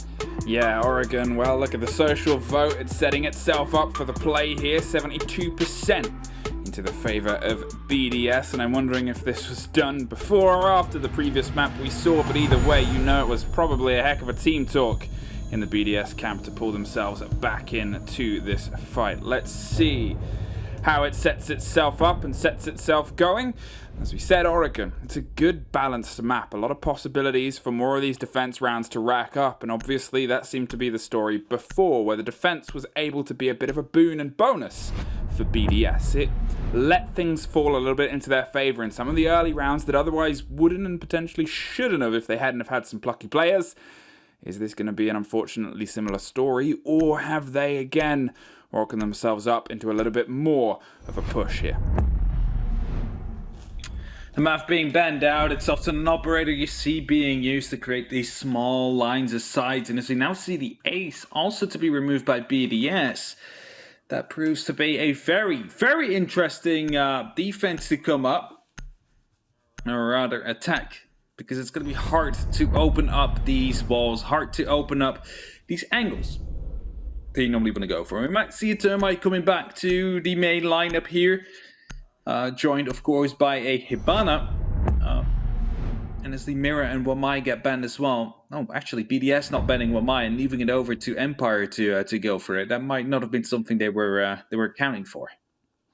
I think that's the thing with the bans that we often see quite continually come out from this selection. The Wamai off the board is as familiar as... Whoa, it's not BDS that have banned Wamai? It's the split, it's the play. And to be fair, the Mirror is a pretty solid ban as well. It's a solid removal from Oregon, and it's one where, I guess, if we're going to have a look at a specific example of teams using it well and not quite using it properly, it was used continually from both across Coastline, and we never really saw it have an impact. It's a different play space, different environment, and different possibility, sure, but at the same time, you know it's a good thing for Empire, and, well, why not take it out? Why not say this isn't a decision you're allowed to play? The start on the clash is going to be something played with a lot of presence, probably around blue and elbow, the standard method of digging yourself in and allowing you to have some aggression back towards a double door that otherwise becomes a bit of a cacophony of the many flashes that fly over the shoulders towards those ADSs on the elbow. That's the thing, elbow is often that one piece of battlefield that has, well, basically has to be taken, no matter the approach you want to go for. But there's so many different ways to defend it, there's so many different ways to approach it, and yet it always comes down to the same thing. It's like, it's really weird to say, right? Because you basically follow the same steps, but there's different pieces of utility you can use for it. Like, sometimes you see Evil Eyes, you just see a bunch of shields being stacked up there with ADSs.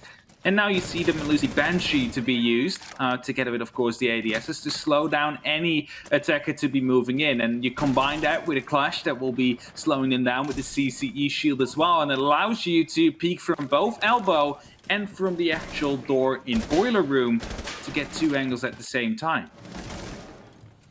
Now, how are they going to keep themselves locked in? Shaiko, as I said, wastes no time and pace in putting a little bit of pressure onto this double door where a lot of attacks start their ingress towards the site. Sees the Banshee just around the shoulder, and here comes the burn of the flash canisters, making sure they cut those ADSs off at the pass. They want to be able to pop that, and they're going to do it with the presence and pressure of getting rid of the eyes and angles that Empire worked so brilliantly before. You can see a bit of a dance here from the bottom of the stair set. Harry Potter has doubled up with the Clash to keep a presence on the stairs itself, so it gives them a bit of confidence to work otherwise around.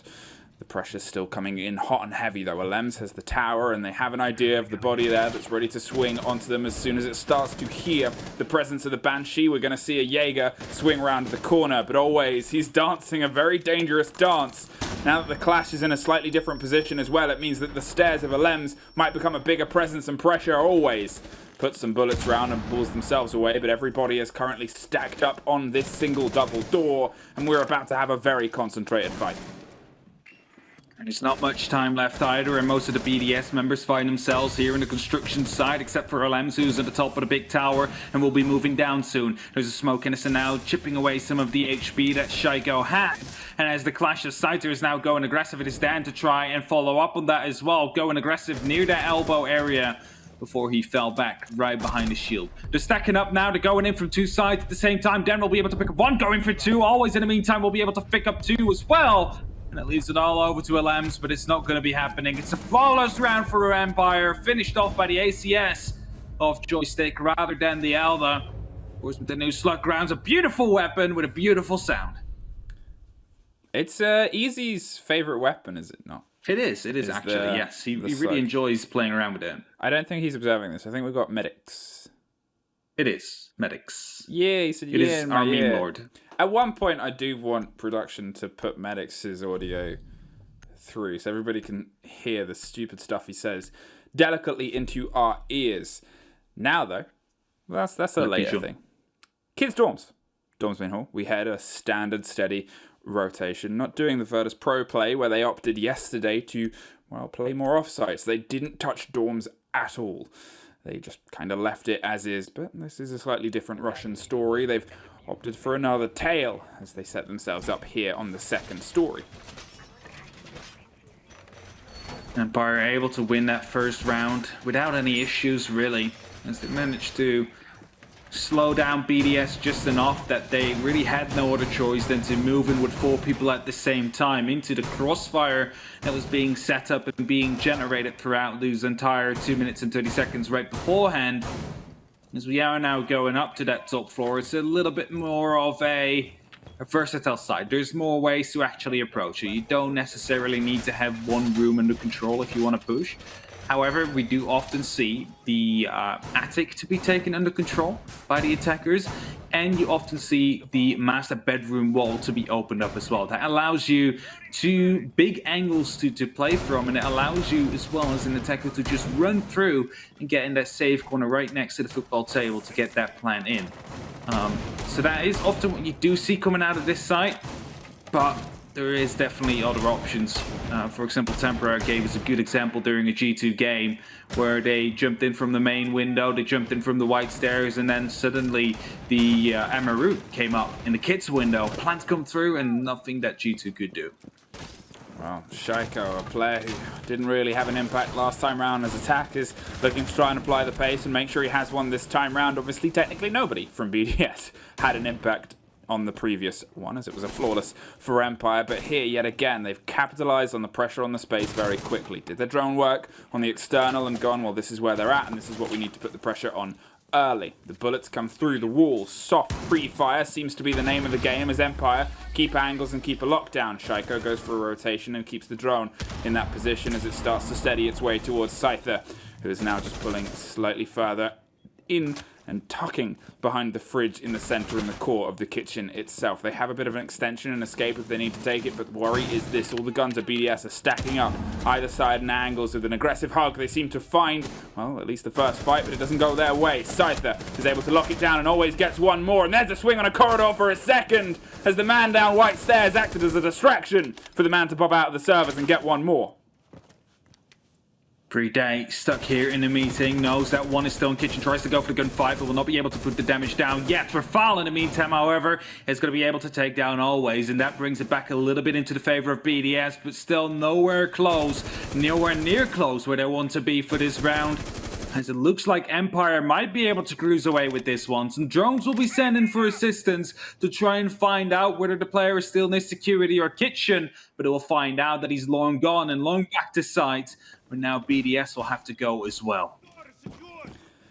Well, a 4 versus 2, you've only really been able to find the Jaeger though, so you've still got those canisters to go through in the hands of the smoke, something that we've seen BDS struggle with across the board. There's been at least 2 deaths already in those canisters on coastline, and the unfortunate reality is you're probably looking at stacking up on even more 30 seconds, and you set yourself up for a potential push here just towards the white stairs. They're probably going for the rotate round to the double window and apply a bit of a split push. And there it is, there's the motion in the ocean, and there's the pressure onto the window, which might pull the guns and the eyes away from this movement. But there's a canister at the top of the stairs. It's locked off, closed down, and there's a second, because why not? They've got to only put the pressure through, either take the damage, trying to apply themselves towards the site, but they take it through the window either way. Brede is all that's left, loses half his health in the tick, and well, all you can do is really pull back and fire some of your pent-up aggression into the wall. Nothing really he could do there. The smoke canister would have killed him before he would have even been able to actually go into that room. It will be Matt as well with a couple of crossfires. It was too little time for him to try and make something happen there, and that leaves Empire at that 2-0 advantage right now. But we cannot forget, Fluke, it is still a defense-sided map. Even though we call it balanced, that just means that there is opportunities for the attack here. It's not as clear-cut as, for example, Team Park, where a 5-1 or 6-0 split would not be too uncommon. A 4-2 or a 3-3 or something you would be looking at right here on the map as Oregon. And that does mean that BDS need to pick up this round, because this is the tertiary bomb side, this is the offside. And we, again, do not see a termite coming into play on this side. Yeah, it's not just that they've got to pick it up, but they've got to go beyond that. 1 kill over 2 rounds, almost suffering 2 flawless defeats, is a very worrying prospect, because Empire, well, they're looking good. Geo is having the time of her life right now watching this Empire play, because it is a kin and remnant of classic Empire. It's just this solid, hefty, beastly tactical lockout on anything that seems to be putting themselves together. The players are 10 feet tall right now and built just as wide, and stopping any access to any of the ground that BDS want to try and take. BDS, how are you going to be approaching this site? Because you are currently 2-0 down. Empire is far out in the lead with that 2-0 mark so far. And also, don't forget, small minor detail, there were a map in front as well. You lost coastline, you need to bring it back now, otherwise your upper bracket run is over. And you can only bring it back from that lower bracket facing off to Virtus Pro, which you have already beaten before, but you've proven yourself the last major in August. That doesn't necessarily mean you'll win again. Now as they approach their way through, they're quite quick on their drone game around the external, but this is when things start to get a little bit dicey, as the actual intent of approach towards the site itself. Brede slipped past. Nobody is dedicated to watching the kitchen corridor as they usually are, but at the same time they're not too far away. It's just a bit of a hole and just a bit of a presence here on the second story that seems to be the bug problem. A BDS just ignoring it. Did see a sliver of a man potentially via the coffee cup there, or is it just a little catch as the angles line up? But so does Shaiko. Finds Dan, finds his first, and finds the second player that BDS have ever been able to find from Empire's roster. Now it's falling down to Shepard, who's realised he's suffering a huge amount of pressure here underneath. They've got the kitchen wall open, they've got this meeting rotation, and they've got eyes and angles towards the site itself. Shaiko is peppering bullets around the corner, but it's Alems that actually finds the next, as there is your man inside the site gone. There is those canisters gone too. It's a double impact that they will need to try and get this round in their control. We still have 3 members alive of Empire though.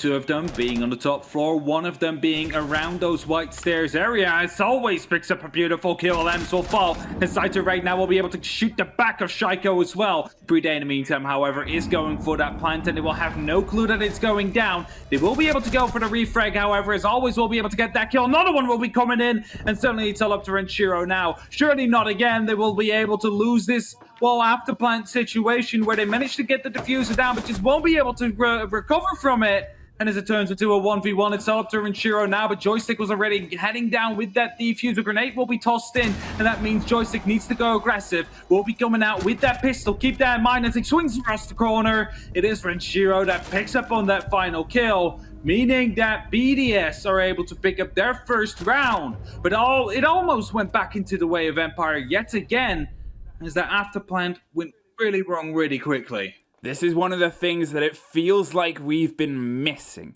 a little bit from BDS today, is these star player standout moments. A team that so frequently puts these highlight clips on the board, puts these against all odds clutches, and puts these huge numbers up. Renshiro, the man that hoisted BDS to new levels at the last major, shows up there for the round clutch that almost fell entirely away from them. Lockdown 2.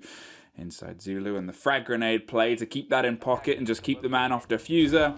Well, that's something you practice on the practice pitch and you bring it out on the play and it works like a charm. But can BDS build behind this? Can they find a little bit of momentum? Can they get in their comms, get in each other's hearts and heads, and get into this Empire defense? Or Empire able to keep themselves locked in? It's only our tertiary, they might say, but they almost pulled it back. So to them, they were close to keeping it clean. Yeah, and the TC and the ACS, I have to say, not the TCSG. That's the other shotgun. That's the other slug shotgun. That's the one for Kaid. Yeah. ACS. Well, I mean, I think the ACS is better than the TCSG because you know, bunch of more rounds in the magazine. Similar damage. Yeah, like you can basically just spam a cannon someone's way. That's basically the best metaphor I can give to it. But what's more importantly is that BDS are choosing to go for a similar approach. 2-3 members yet again right here in construction, and they will be met with the very same welcoming party as they had the last time around, with this Scyther with that class shield that will be stunning them down into oblivion. Change off the board that we see here as the 4 frag grenades. Lems has pulled off the Zafir and popped themselves onto Iana instead. See if they can swing themselves around with the eyes and the angles and be a little bit more aggressive here. It allows you to get a sharper bit and beat of intel as Clash forces the drone further away and forces her out the room. It's still just going to be a presence. Pulls something back towards them and puts the pressure down back towards Empire. Now, as they start to try to pinch, can BDS actually capitalize upon it? So much time was spent on this very door last time and they still got nothing from it. Renshiro tries to clean in, but the last ADS catches that frag grenade. Now, they've still got 2 in the pocket of a Lems, but Shaiko is going to take the pockets of always and put them in his own as he gets the opener. Second round in a row, Shaiko's led now. Can they push behind it is the worry. Is the question, are they going to be able to catapult themselves into a round victory after the opening kill that just came through, as Dan is having some struggles with the drone playing ring around a Rosie with his shield. He's going to be able to take that one down into the next one quite quickly as well. There is still that Banshee around the corner, meaning that as soon as they get too far inside of Elbow and inside of Blue, it will definitely be slowed down quite a bit. And as there is still an ADS ready, the shield will stay alive for just a little bit longer, and Scyther is really key to this position right now because he needs to slow down his Ash just enough. But the Shaiko isn't going to be popping in, quickly putting that breaching charge right behind that shield. Lems could push now though, could take Scyther out of the equation. You can see they're doubling up on the door. They want to get aggro, they want to try and put the fire back and push the fight back into the hands of BDS, but the concern is the shield might find themselves suffering from the approach down the stairs. There's the frag grenade, gets rid of the cover, and there's the pickup, and there's the flu of kills. Shepard is able to stop the body on the stairs. 40 seconds though, and BDS for the first time have a proper entrance here onto this, the basement hold, the basement site. Clash being pushed further and further back, currently playing around the pillar's side, but again, it's just a matter of the bodies. 2 is more than enough that she can take and handle. As they fall further, there's still a smoke canister in the hands of Shepard. They could swing it round with 15 seconds, may as well sooner rather than later. The concern there is the potential. Oh no! It goes too far through the door and it's not going to catch Brede. Both of them have been shepherded into an unfortunate situation, and now one of them only is left. The diffuser goes down. Second time in a row we're seeing it, and the second time we're seeing a BDS round. BDS able to, well, basically turn around the previous result they had on this site, and this time be a lot more effective the way they handled it. Able to pick up those entry kills, able to put up the advantage into their hand and indeed snowball and catapult themselves. So last time I'll say it, I promise, into a round win. As this concludes the 4th round, we're going into that 5th round now, and we said it before, a 4-2 split is not too uncommon for the defense. At 3-3 is also on the board, but would be slightly favored to that team that wasn't the attack. That definitely seems to be on the board right now. Only one more round that BDS needs to secure that 3-3 split, and they have 2 more opportunities to go for it. So Empire really need to step it up right here if they want to be able to go into the second half with an advantage as well. BDS, you've done well these past 2 rounds, especially the adaptations you've made, but again, the pace of what you're applying seems to be a little bit more aggressive, seems to be a little bit more of what we're used to, and seems to be a little bit more confident too. Now, can you find some success here where things fell apart with your clear underneath? You put a huge amount of dedication towards the 2 bodies that were playing around the Zulu corridors and the kitchen as well, so it all fell to bits, unfortunately, a bit away and off-piste. Now, you've got a little bit of a chance to reevaluate, reassess, and reapply pressure towards the Empire site the same way you did before. It was a minor adaptation. It was a little bit of a change of pace, of having someone with a bit more of an aggression, a bit more of a feed, and a bit more of a confident swing around the sides, and it led to a good, successful story. Lamb's making his way down on these big tower stairs, while holding with a drone, making sure there will not be a flank coming up to him. And that allows Brede to open up attic as soon as he feels safe. Seems to be worrying about something, and a new EMP will be tossed out as well, just to make sure that nothing will be blocking out these Excyrals. And as they will be deployed, will detonate as well. As the mute jammer is still temporarily disabled. All Excyrals have been used, no more Heart Breach utility left. That means it will be a full attic take, potentially backed up by a White Tower Stairs push. White Towers, just White Stairs push from Shaiko.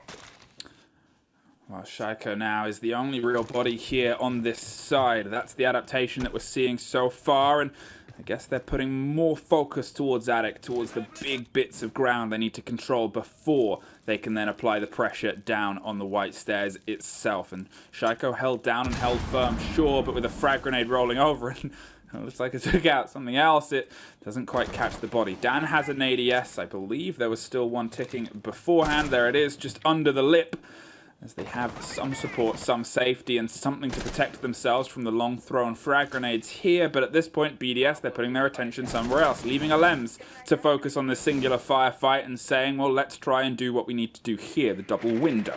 The focus and the intent on where they want to put the diffuser down. Dan suffers as the Shepherd underneath. The pressure from BDS is multifaceted this time. They have multiple ways of approach, and Shepherd's the first to go. The kitchen's cooked out. There's a bit of a battle here on the attic, but Renshiro is looking for a second and finds it. Wants to keep locking the momentum. There's Rafal finding the 3rd for the board, but why not 2 more Renshiro for a 4K? Man just chilling on the window right here, repelled up. Taking out 1, taking out 2, and they all come walking up the stairs. And BDS able to win yet another round, and suddenly it is 3-2. It's BDS that is in the lead after 2, well, somewhat convincing rounds of the defense that Empire had, and a somewhat indecisive BDS that was going up against them. But it seems like they have figured them out right now. It seems like they know what went wrong, and that they are here to close it out as quickly as they possibly can. Because if they manage to pick up one more, suddenly we find ourselves in a very attack-favored Oregon. which means that BDS has a very good opportunity of picking up this map with, well, let's say 7-3, 7-4 as a scoreline, rather than a long, grueling overtime we've seen yesterday. Renshiro's sick of losing. I think that's an MO that man's taken, and as we said before, his stats from the last major were, well, a lot of other teams all put together. He did work, and he started to do some work. Now, bring down 2Ks, 3Ks, and 4Ks. Why not? Keep putting the pressure in and seeing where else you can lead yourself to. As you said, if they get this split, if they find themselves 4-2 at the turn of the half, heading into their defenses on Oregon, I think the big change is this is a BDS that's fired up. This is a BDS that isn't playing coy and is playing with what they're capable of. And sometimes, as weird as it is to say, the best BDS is the one that's been pushed against a wall. Their lower bracket run before, when they're up against the odds on big stages that they've been on a couple of times before, that's been BDS at their best. And they're starting to look more like that underdog story that often does so well. Wolves want to prevent being knocked down into that lower bracket if they have the opportunity to, and, well, they yet again will have to deal with what is the clash hold that Empire is bringing. Also, the Evil Eye right here in the corner will be taking care of the drones, making sure that the information will not be flooding through. You can see already 2-3 drones taken out on the side of BDS, and it will not stop anytime soon as that Evil Eye will still be there. Grenade tossed out, a little bit of damage done onto Dan, but nothing too worrying yet. With 2 minutes left on the clock, BDS is really determined to take this construction control. Can't quite get the drone there that's round the corner, so always is going to jiggle peek the window, but no purchase, no ground. And look at this, we're seeing Empire scattering a little bit. They're not quite as happy and as locked down and in control as they usually like to be. The frag grenade rolls round but doesn't quite get any more. It's okay, you still got 2 in the pocket of Alems, who's busying away on those tower stairs. Now, always is attent and has a lot of intent about how he wants to put the pressure back against the potential collapse here on the tower stairs, but it seems like there's a little bit more support coming in the hands of Renshiro. They know they need to stack off on those pillars. They know they need to get back behind this clash and force her to an uncomfortable situation first before they can do anything else. There goes the cooked frag grenade, bounce around the corner, puts pressure and damage in. Always is so low, but so low is still standing. Dan is the first off the board. There's the pickup. There's Renshiro from his rotation. And there comes the start of the collapse of BDS. Joystick puts one back and Clash slows and stems Rafal, who digs himself in on the corner.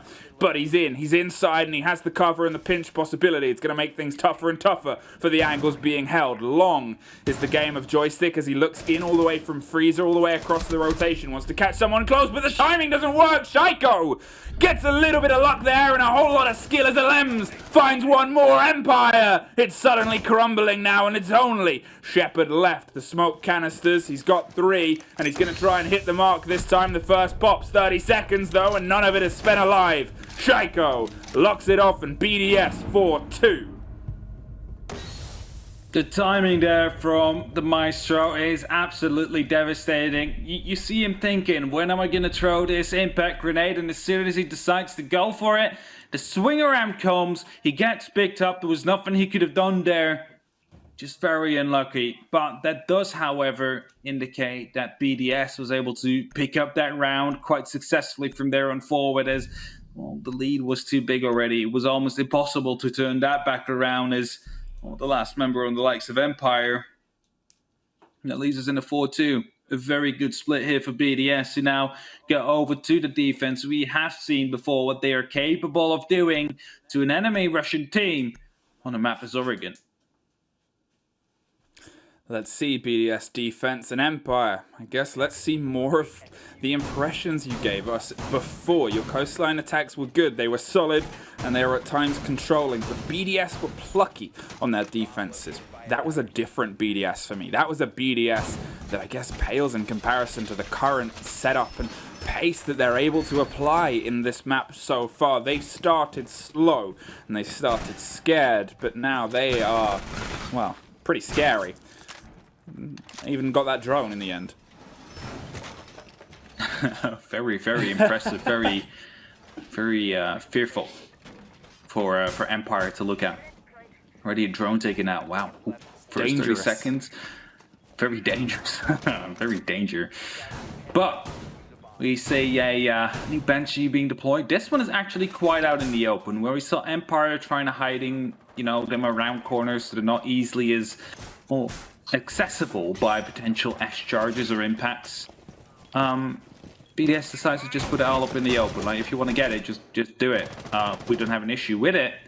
Just make sure you do, because otherwise you're going to have a bit of issues with it. So they're not trying to hide it, they're not trying to protect it. Put it out in the full open. Now, as we start to see a bit more control and a bit more dominance, Empire, your game, as I said before, was controlling and dominant. Will we get the same story? Will we get the same support here? Steadily, you make your way across meeting and put yourself into a bit more of control. It's the eyes and the angles and the impression of what's going on underneath that seems to be the start of the breakdown here. Let's see where we go. Dan waiting on the back stairs, hoping for someone to go aggressive, but no peaks are coming out as of yet. A lot of drones right here from Empire into the freezer as well might indicate that 1 or 2 members are looking to make their way down from that side of the map. As always, Shepard and Dan are all just waiting on that northern side. We see Joystick already halfway down the stairs, about to be moving into deeper off the actual freezer side of things. Knows that he's quite vulnerable and will be easily picked up from that long angle that has been created. So we'll need some pressure. We'll need some cover for the rest of his teammates that will be pushing from that northern side. That will be pushing from blue and the tower. But it's Joystick with the first kill nonetheless, as he picks up Renshiro, who went for a peek but wasn't able to get much out of it. 4-4. Shaiko puts one back and keeps continuing what he's been able to do before. Can he lead more into this? 7-3's a split, but he went for one more, and unfortunately, he's locked out. Scyther is the one that's able to apply some presence here, as also pushes down the main staircase, puts himself towards Pillar. He's got the angles and the idea of where the cameras are. It's a 3 versus 3, but with 45 seconds, you've got to start trying to take the actual possible real estate to put the possibility of a plant down onto the ground. That is going to make it a very tough time as the Banshee screams on any steady approach now, so it's down to this, the pinch onto the actual electrical cabinet. Scyther steadily slides and drifts, but he gets caught out just as he goes for it. Well played by Rafal, and that's going to make things tricky. At least he took it out, but with the canisters popping in only 20 seconds, it's a dangerous bait and play they've got to play now. The approach is coming. Slow and steady. The creep is making things happen as they get closer and closer to the doors of the shut being. There it is, Rafal. The words weren't in the right order, but the kills are coming in the right order here for now. BDS, one more is all that's left, floating in the middle of the site, and Alems is the one that drifts on by and sinks him. We have a BDS able to pick up yet another round, are able to inch a little bit closer towards their own map win. They cannot stay behind an Empire. If they get it, then they want it as well. In Oregon, their own map pick will be the battleground that would be decided on. 5-2. And we're getting closer towards a potential third map. It is looking like we will see it happen. As look at that, Shaiko has definitely been showing up better than he had the previous map, but Renshiro also very present for BDS. 5-2, BDS, and you found yourself your opener. You found, oh, what's this? All of your rounds in a row. Empire, unfortunately, haven't had a sniff since the early days of this game. It's a little bit of a different story than Coastline, which was pretty bitterly fought back and forth almost all the way through. Throwing ourselves into the second story. Can they grab the throats of this game before it starts to slip away and scream itself onto a third map? And that's what everybody wants to see. We don't want this to end in 2 maps. We want this to go to the full length, to the full 3 maps. I want to see what we saw, for example, in the previous matchup that BDS played against Virtus Pro, where it goes to the absolute limit time and time again. And everything will be in there. Whiffs and beautiful plays, clutches, and just pure dominance. That is currently what BDS seems to be displaying. That dominance that we know them for. The dominance over the EUL. Right now hoping to put Empire beneath them yet again. as they are inching closer to that first map as said before. All eyes and attention is on Joystick as he starts to creep his way around with the hot drone working underneath to apply and supply the live feed that he needs to try and find any of these BDS players that grow in confidence and momentum. You can see Malusi's dancing at the bottom of the white stairs and is heading up and down to offer some potential support to Alems, who's keeping a very keen eye on that camera and making sure that nobody creeps their way through and round. Again, they still feel like they need a little bit more intel and an idea as the start of the opposite side of the push is coming through. It seems like they're going for a split approach, as we saw BDS do too, and they want to lock down this control before, but the last time we saw BDS do this and put themselves entirely onto just 2 doors, things didn't quite go the way and they were shut out ever more. So the approach, is the diversion enough? It's the question as a nade is being prepped here by Saito, tries to get the kill, will be dealing more damage to himself than his actual teammate, and in the meantime, we do however see Den taking down Alems. That is the Valkyrie gone, a potential C4 that could be used to, well, stop a planting situation as well, and as the second grenade will be coming in, or Shiro will be down, and that will be a huge one. I don't think they will be able to find out. A drone will have to go in to try and confirm that one, as a bit of challenge will be coming through, the spots are coming through as well, and Joystick and Saito both will be able to pick up a kill. Was it confirmed? The other, oh, double C4 potentially, no, got shot out right before it can actually blow up, and Rafal will be taken out from the back, and it's all up to Pre-Day. Picks up 1 kill to start things off, needs to find 4 more. He has been able to do it in the past. Will he be able to do it again? The plant is going down in the meantime, but it will not matter in the end. It's Dan to shut him down before he even can fire off. And Empire are able to put up 1 more round on that board, making sure that it's not BDS that will be having 4 match points in a row right now. Well, I'm sure there's a bit of a breath of fresh air taken into the lungs of the Empire camp. You could see at the turn of the map that they knew the job wasn't done. And, well, unfortunately for them, BDS are proving that true, but they've stopped the runaway train that was flying Le Tricolore with many plentiful swings into their defense so far, and they've done a very solid hold on to Dorms. But can they keep a hold of this potential runaway train? Obviously, they're still on defense. It's just 1 that you've taken out of BDS, and they just need 1 more to be able to put themselves onto map point, and 2 to put themselves onto map 3. That's it. It is so close. Only 2 rounds that we are away from map number 3, and beautiful angle being portrayed there, by the way, by Medics, our beautiful observer, who also makes jokes about us than he actually would like to admit. I'm wondering what they can do with that angle though, because is it meant for someone to play in the basement and potentially, I guess, deny someone who would be moving through the kid's door? That's the only thing I could imagine it to be. I guess it has the potential, but I don't know, I suppose that maybe it's one of those prep ones. Maybe it's one of those ones of this is how they like to play and this is where we can position ourselves to shut stuff off. It's the breakdown that I guess we hope the analysts are discussing over now. For smoke actually to be tossed through all the way from below up into that plant spot, because sometimes you do see players plant close to the actual door, but Breday's playing upstairs as well, so that's not making sense yet. We'll find it out as of course the round will be progressing in these next 2 minutes, so we might actually see what BDS was planning and actually doing with that beautiful long hole they created, crossing all 3 stories. In the meantime, Joystick hunting down onto these roamers that BDS have put on the board. And Saito is definitely trying to help him with it, opening up more holes, more rotations. And as that is Alems, of course he has the hatch he can drop from. But needs to make sure he doesn't overstay his welcome.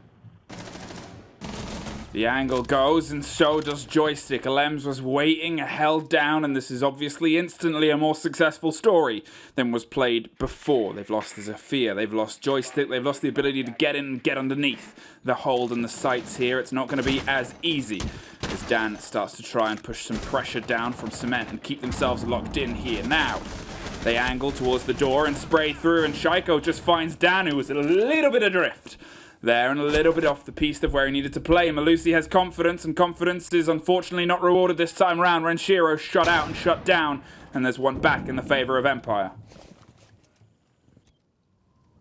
Sides are low on HP. There's only 60 seconds to go. Rafal will be able to pick up yet another kill. Always will go down, and it seems like BDS might be able to put themselves into a situation here where they will have 3 consecutive map points to work with. 3 consecutive map points to try and win. And Saito tosses in a grenade. Should be used to try and take out Alems, but he will be moving up onto these white stairs. Quickly swung on by Shaiko, who picks up his double kill and leaves it all up to Shepard there, but it doesn't matter in the end because Shaiko finds him too. A 3k of him, and BDS are able to move up to these map points now. As I said, 3 consecutive ones in a row before Empire would be reaching overtime, and they are on that defense. That is the crucial part. It should be easy to be locked out here for BDS. The question is, does Empire have something left in the tank for this Oregon? Wow, they've been able to put one more down, and they have the ability to head back to Laundry as well and write this story quite quickly. And to be honest, the pace is what needs to be applied here. The worry is as well. Obviously, the day isn't quite over. Whichever loses out of these 2 teams, they still have to face Virtus Pro, who are waiting more ready, and eyes angled hungrily upwards towards the upper bracket for whichever of these 2 teams falls off and into the water for the angry sharks to try to wrestle with. You've hit yourself on 3 tough, tense maps, and you find yourself going into another tough showdown. It starts to raise those wonderful and unfortunate questions and arguments about what is worse, going into one of these warmed up or going into one of these fresh. And that is indeed a big question. We still don't really know because the results seem to be differing every single time. Where in the previous major we had the team that just lost and came out hot, won the game. We this time had Virtus Pro running the reins after coming out from a bit of a rest position. And that resting position has only increased as they had a full day to rest, whilst Empire is playing right now. If they would be losing, or BDS in that matter as well, if they would be the ones dropping their lead against Empire right now. 6-3. And 6-3 is all BDS can think about right now. They sure as heck stepped up before, but they're still not out of hell yet. They're setting themselves and setting and sunning down below. The pace is quickening a little bit from Empire, I think it's fair to say, now as they instantly start to approach and apply themselves towards the potential of a Laundry push here. Stacking themselves up, they have obviously put presence down towards Electric Hatch 2 as it comes due and starts to fall as well. Concerned about the potential of someone playing underneath, but with all the hard destruction they have as their capabilities, we might start seeing some culpabilities towards the angles left on the site. Dan holding patiently, tossing out his drone, hoping to find out whether or not someone will be at the bottom of those back stairs. Then Scyther will be moving with joystick as well into that freezer, doing the same thing, using the drone, trying to find out whether or not someone is pressuring this position that they are willing to play from. The Goyo shield will be taken care of. That means that they have a little bit more freedom later on the round to actually move through, but it also gives away their game. They know exactly where they will be coming from now, as utility just has been used, clearing out the defenders, their setup. With 90 seconds left on the clock, BDS is facing some diversion here. There's a 2-sided attack coming through. One is coming from the back stairs, one is coming from the freezer, and then you have Shepard just poking holes into the electric side of things as Dan picks up the first kill and starts things off. Well, a good news bit of Empire there as they have to play every round as if it is the final round, and they want to find themselves finally looking towards that final tomorrow. But we're not there yet. Now the pressure's coming on the staircase. Shaiko is in a bit of a tight spot, but it's the frag grenade that actually forces him to make the dash as Renshiro has the cover and takes care of the thermite. The job's done, but there's still a lot left to do in terms of the guns now as the fragger is off the boards. Scyther has control of the stairs, but it's not a very good one as there's a Jaeger that's still dancing dangerously just at the bottom of the pillar. He's well aware of the pressure and the frag grenade's the attempt. The flashes come through to blind the man. It bounces around the corner. It doesn't quite catch him. That's 2 that Shaiko's tucked tail and ran away from. It's Dan that finds his second for the round as well. 20 seconds on the board and the pressure starts to come through, but Shaiko's still doing Shaiko things. Tries to push back towards pillar. Reapply the pressure somewhere else. Keep them guessing as to where you are as the canister pops onto Shepard. It's Shaiko throw that pops one more Shepherd. It's the one that gets the body back and finally stops the careening Frenchman from doing all that he loves to do. Now he's trying to find the one in Freezer but can't quite. BDS find their map, and we find ourselves looking towards a full stretch on this best of 3. Different emotions here on this team compared to what we just saw from Empire and their player cams. All looking so serious. I know. No joy. Apart from Trying to do Breedo's a a little, he's like, little yes, fist bump. you know, let's Little fist go. We got it. Beautiful map, however, by BDS. A lot of domination coming through right here, able to shut down whatever Empire was bringing to them on both their attack and their defense.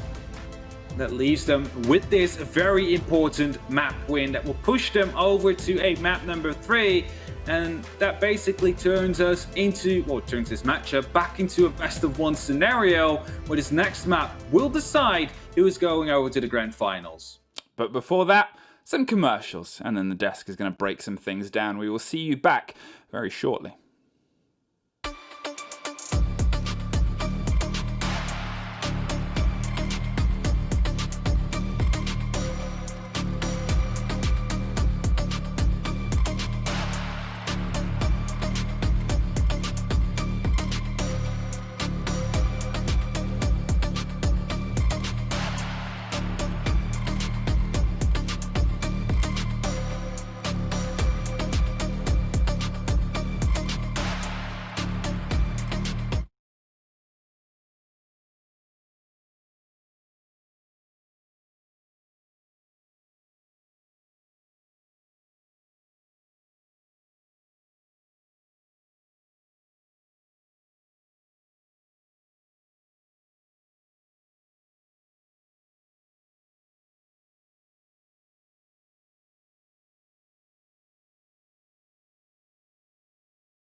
Welcome back, ladies and gentlemen. Gio and James on the analyst desk for this match. As you saw before, Oregon is where we went, and in the end, BDS tied up 1-1 to take Empire to map 3 Cafe Dostoyevsky. Now, before we talk about Cafe, we're going to recap things in Oregon, starting off with a more attack-sided start than we saw in Coastline, that's for sure. BDS with 4 on the attack in Oregon, usually a map we call more 50-50 and more comfortable for defenders. Yeah. I think I cursed them. Oh, okay, James. I think I cursed them because I tweeted 2 rounds in that Empire are looking really, really good right now, and they could potentially go to the grand final because they won 2 rounds in a row. It didn't look so great after that. No, I mean, not. I remember I DM'd you and I was like, wow, could this be happening? And then it turned out it wasn't happening. And I mean, it was BDS's map. You kind of have to expect them to do really well. But I think one of the really big problems that we saw come out of Team Empire, it was especially obvious when you looked at their 3 laundry defenses, is it worked really well the first time. On round 1, they brought this clash, opened up the box wall. They had this really strong line of sight. Shepard used his smokes to hold Shaiko back, and BDS couldn't push forward from construction. Really effective. But they did the same thing on the next 2 times that they did it. And that's kind of Empire's MO, right? Is, you run the same strategy and it always works. But it didn't always work. BDS, they were coming to a map that was their choice. It's a map that historically they've done incredibly well on. And they knew how to adapt around that. And they did. You go to the next time, which was round 4 that they went there. They managed to push all the way through, leave it down to the last 2 members of Team Empire to try and fight against that. Whereas back on round 1, Team Empire held the wall. So it was just that kind of lack of being able to adapt to BDS, or out-adapt them, I should say, when they were on the defense that really hurt them. It's funny because you mentioned that Empire are kind of known to be one of those teams that does pretty much the same thing over and over. They have a strat and they're really good at running it. For example, the class is. But yeah, once teams can adapt, it starts to slip away from them. I actually see BDS in a very similar fashion. Okay. They very similarly do the same pushes. For example, every single round of laundry, they attacked blue, even though they lost it the first time around. But that wasn't their only. It's not like they were a one trick, as people call it. They attacked dorms twice. They went for 2 very, very different attacks each time. The first time, they went for a dining push and they tried to take control downstairs underneath the dorms bomb site and kill players through the floor. Flopped on their face. Empire had set up a hard hold down there and met them really well. The next time it comes to dorms, BDS go for a really strange attack where they only have a single hard breacher of Hibana. They use all of her hard breach utility on the attic wall. They don't try and breach from master into closet into games whatsoever. They have 2 players out big window, 1 player attic, 1 player kids window. That was Renshiro. He found 4 kills from that position, including 1 with a nade.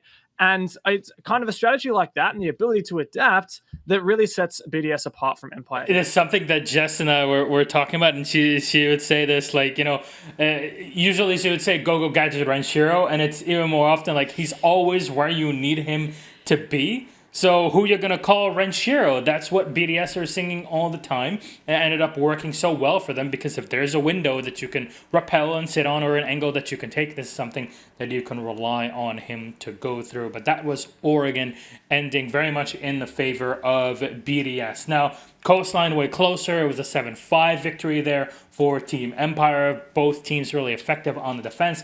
We go to Cafe Dostoyevsky, and I want to talk about general stats from both of these teams on it before we start talking performance on each one of these 2 sides, because it's been all over the place for a lot of people watching through this.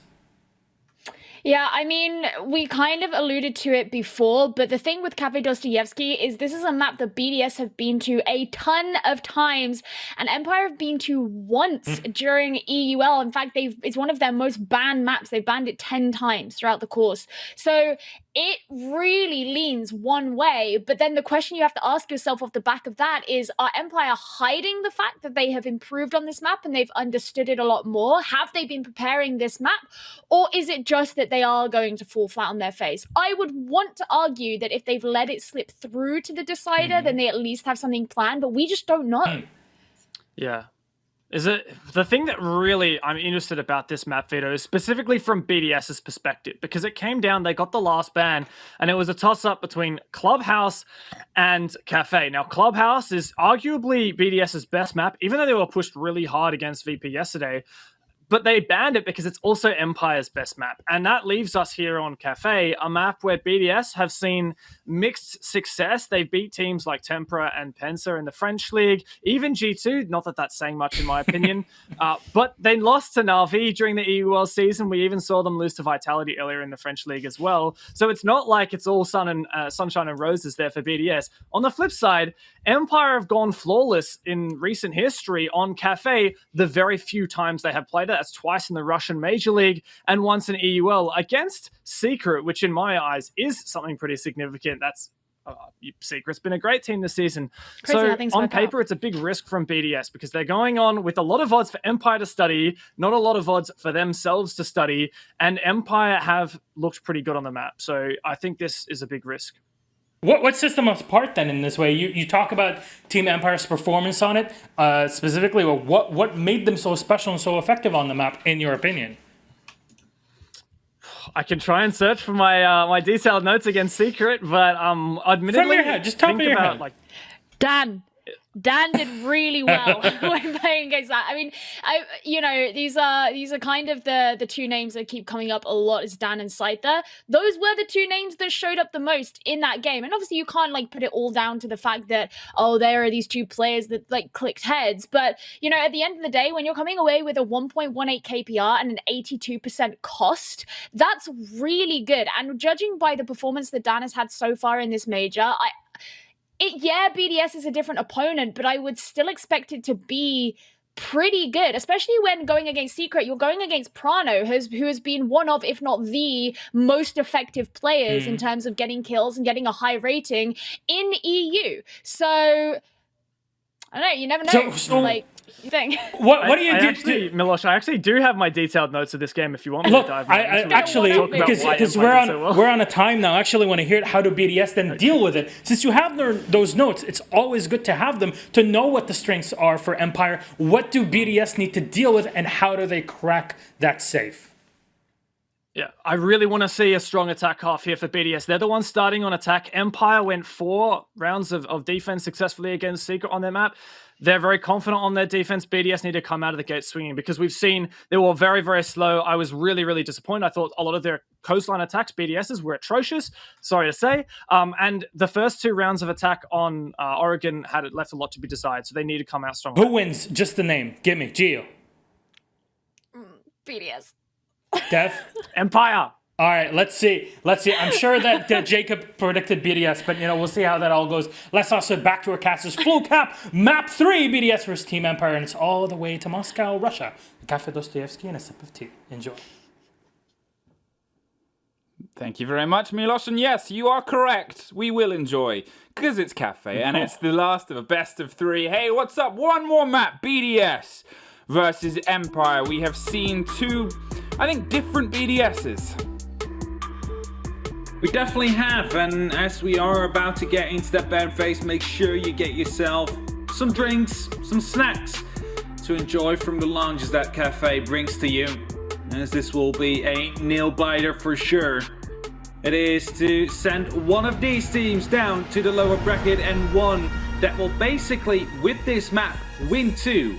And that might sound really weird to you who are listening at home, but it's due to the fact that whoever wins this map will go to the grand finals and will there in those grand finals already have a 1 map advantage to whoever will be their opponent. That will be decided right after this. Wow, Cafe Dostoevsky, as those guys broke it down, there is the potential of VODs prep and homework during the map break.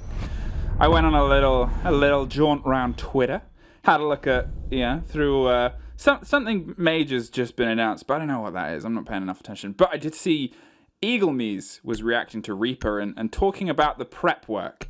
Little winky faces about the work that they've done against Empire, and so far they believed that map went perfectly to plan, which to be fair it did, though he didn't want to tweet. He didn't want to get himself on the R6 events Twitter.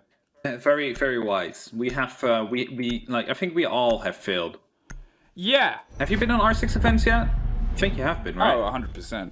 Everything I say is worthy of being wrong. I'm not here to be right. I'm here to shout about video games. And here's a good one to chat about. Now, with our bans coming through, a standard set of removals here across the board. No real surprises. Obviously, you've got the worry of shields, but the Wamai is going to mean that burning those out is a little bit of a quicker process. Goyo is free. He's on the board, but when we've seen BDS here before, they haven't removed Goyo. They've gone for the Wamai instead. Empire do love a good cheeky bit of a stretch of Goyo, not as much as their country folk Virtus Pro, but still, it's a big blow and a lot of angles and shields that you've got to work your way through. Protect your bombs from being defused by attackers. That is basically Cafe. It's often a map, especially with the top four, where it wouldn't be too weird to see 4 shields to be played. Now, luckily for BDS, it will only be 3. As we see the beautiful ACS by Joystick Infiltrate again. Oh, it's so loud. There's the opportunity. Yeah, it's really loud. You don't really see it. You hear it. Yeah. it's like C4s going off with every shot that will be fired. Basically, that is the amount of sound you can compare it to. But I want to say he opens up that bar on the sides to create longer angles, so you can actually try and challenge if someone tries to plan behind those ends of that bar. Well, the stack up now starts to come through as we see ourselves in what is a very familiar cafe. As I said before, the bans, oh, it's familiar. And this setup, yep, we see some teams play this pretty continually. You obviously have the shield as the standard on Pixel. It's the Goyo, which makes it a little bit dangerous, but it's going to be blown up anyway. So at least you can do it in a way that pulls the pressure back and gives you a little bit of time. And a huge amount of warning to when it's going to be popped as well. You can always generally tell that Goyo is going to go. You have enough of those ADSs to buy you the seconds you need to rotate so you don't get accidentally caught behind the fire that explodes out of it. The worst surprise is a Goyo surprise. You could say that when you're thinking you're safe, watching between those little mirror windows and suddenly the shield blows up at your face. Yeah. Not a very pleasant surprise. Well, it is for the defenders when they manage to get a kill of it. But it's not really what you were hoping for, as the C4 gets tossed out. Will not be able to find the kill onto Rinchiro, who then decides to toss in a drone right after, hoping to get some of the information out, but doesn't get further than around the corner as it instantly gets taken out by the defender playing up there. Creeping Shaiko is looking to try and cause some problems below. Alems has the cover here and is able to set up the air jabs. It seems like they want to go for a very intense burst of pressure. A slightly different style and strategy on the attack, as Scyther might be the first point of contact here as they dig themselves underneath the site itself. Dan has come to support. Empire have read this very, very well. Looking towards 90, trying to catch Shaiko as he swings round, but it's a dangerous dancing game. They're well aware on where BDS's focus is, but it's Shepard that actually suffers first upstairs, and there's another quick take and another one too. BDS instantly lock everything down, leaving just 2 slightly shell-shocked players of Empire left on the second story. Talking about shell shocks, that ACS is still able to be played, and well, that is definitely a couple of shells that will be flying your way. The question is, however, will he be put into a position where he can fight multiple 1v1s, as the information is there to know exactly where he is. Always, however, will start things off, gets the kill down. Hunter Rinchiro, that is the start of a potential 5v2 clutch to come through. The Joystick swaps over to the Karatas 357. Hoping to take down Shaiko. More flashbangs being tossed up, but the follow-up will actually not be there yet. He's patiently waiting for him to make a mistake. He's patiently waiting for Joystick to put up the first move. And it's right now flashbangs are being tossed in from the window as well. Will be a blind up for them. A beautiful one-tap coming in from that pistol, but will be taken down by the grenade that was just being tossed through as well. And that leaves us in a 1v3 situation. Always the last man standing. Well, the nice shot on the TY comes into the chat, but with only a handful of seconds left, they've still got to do the important part of putting the diffuser down. There's the call, there's the pings, and there's the movement from Always. Realizes the play's being made, hits the man on the table, but it's now a post-plant situation. They knew they needed to apply the pace, and unfortunately not enough as they get put back down. Alems opened the round with a kill and closed it with the last and the diffuser plant too. A player who is sometimes a huge force, but hasn't been able to be the force to be reckoned with yet, opens up in the way BDS fans are probably very excited about. That's the thing, if you have a team with so many players that can just show up at any given point, you don't always have to. And it's important that when you actually have to, you will be there. And this round was a good example. was a lot of time being stalled out, and suddenly he manages to pick up 3 frags, and as you said, that diffuser. Empire nowhere to be found that round. Very quickly dispatched on that first floor. And after that, or second floor. Sorry. Dutchness kicking in. I mean, it's the thing. I call it as like ground floor, first floor, second floor. The game, Yeah, same here. The game doesn't. So obviously, as you see right now, America, that this is first floor. I guess I can't say America. It's Canada. The game, Canada. North America. North America. First floor, wrong. Ground floor. Anyway, that's please. a whole side rant about elevators and how they function. Let's have a look now. And instead look towards Empire, who, as you said, they've opted to head down to the kitchen. Yeah. There's 2 ways of going at it. Either you continue the side you just lost at, or you continue your rotation as if you won. And it really depends. Like, what do you prefer? Do you like to continue your rotation and like, you know, be in that rhythm that you use when you scrim and during every single official match that you play? Or do you want to try and run it back? If you spot it out, okay, 1 or 2 little mistakes happened. If you manage to play that differently, we will surely win that side. Like, there's 2 ways of going at it, and it really depends per team and maybe even per day what they feel like. Day feels like sitting around in the Christmas market and enjoying the slow creep of Christmas that is getting, unfortunately, steadier, closer. I saw my first Santa decorations and it put a bit of fear into my heart. Still 2 months away, but that's a side rant and a side fear. The main fear right now is BDS. Can you keep up this momentum? Empire, can you stop it? BDS are already putting the pressure on the second story. Rafale is bringing out the pretty standard and familiar Iana at this point today. They are loving the use of her as the live drone and I guess forcing themselves into these early kind of positions of pressure they can apply towards Empire. They know Empire like to occasionally swing, dance and jiggle onto angles. Dan is very familiar with those quick peaks and quick bits of momentum, so Iana can just play against that and oh yeah, 4 frag grenades. Mwah. We're about to blow some stuff up. We can say that much. They're ready with those frag grenades. They have the S charges available as well. All they need to do now is find the right positions as these C4s are being tossed out left, right, and center. But neither of them will find a kill. Neither of them will deal damage, and that is a very bad outcome here for Empire. That means that a lot of their, well, basically denial utility has been used already, and leaves them with just those 3 smoke canisters that Shepard has in pocket. They're keeping a keen eye onto the shield and making sure they have a lockdown, but Alem's locks down Dan and goes for 1 more behind the bar, hitting only bottles so far. But that is a very dangerous position to be in. Shaiko's here to offer some pinch pressure and puts it down onto Scyther. There's still 1 more body as Shepard's dug in, but my word, it's a dangerous position. A slight move either way killed him. And now it's just 1 more push that they need to make towards the site itself to get the 2 more players of Empire that are holding steady. They are surrounded above and all fronts are cold right now, but well, they're not quite functioning as well inside. There is 1 more and always creeps around like the scene from Jurassic Park. The Velociraptors are all over the kitchen. They knock the pans down and, well, this time it ends in a way that probably wouldn't be on the big screen. An absolute murder. BDS taking down Empire that round, absolutely destroyed them as they are currently 2-0 up. And well, I said it might be a nail-biter. This might be a very close matchup to come through, but BDS is having none of that. And trying to make sure that they will finish this map before you can finish your drink. As they are putting up some pressure. They are putting up some speed. And Empire are yet to be, well, yet to get awake. They have to be woken up during this matchup. Because they're currently being, well, dominated by BDS without them even knowing it looks like. 2-0. BDS, you've started on the right foot, you're on your attack on Cafe, and you've already solidified what for a lot of teams is a standard half.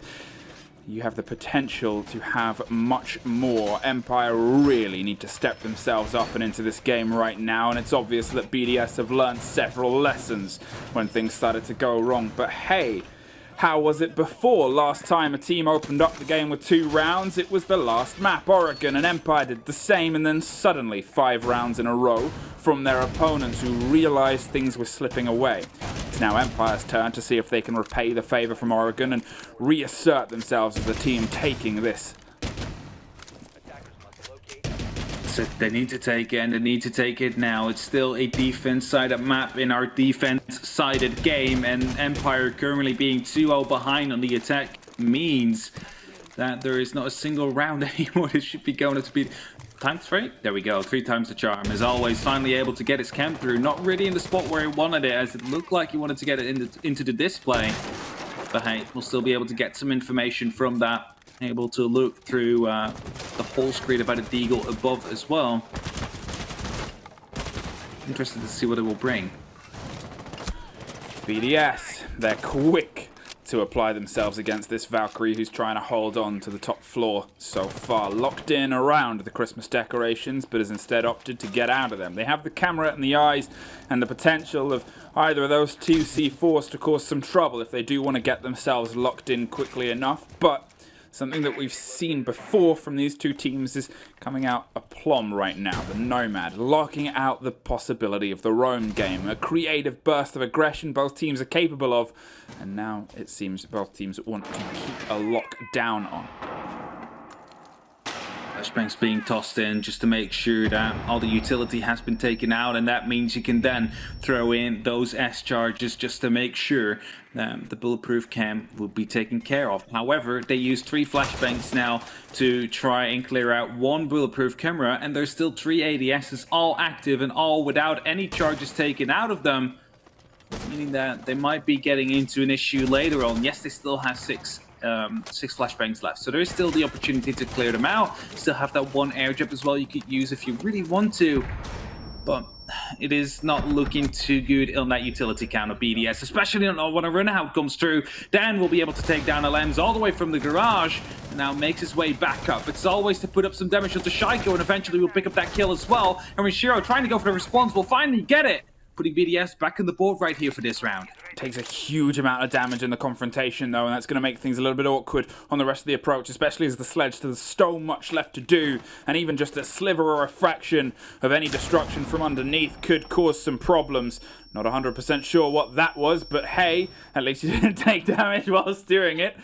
Now, 30 seconds. Hatch is being popped open, and they're still trying to get this collapse and lock down on the second story. Joystick finally drops down, rotates via the laundry room, and pulls themselves back round. But look at this, the repositioning from Dan, going deep, going on an explore, and going towards the pillar stairs, I assume, with the potential of creeping up and applying the pressure from behind. You assume the air jabs are set up there too, and Rafal is going to lock down Shepard and tries to swing in onto the one more body behind the train equipment, but always pushes forward and gets dropped close. Now it's a 3 versus 1, but oh, look at this, Dan! He crept round the stairs, but he doesn't see the man on laundry. It comes down to a frantic fight by Renshiro!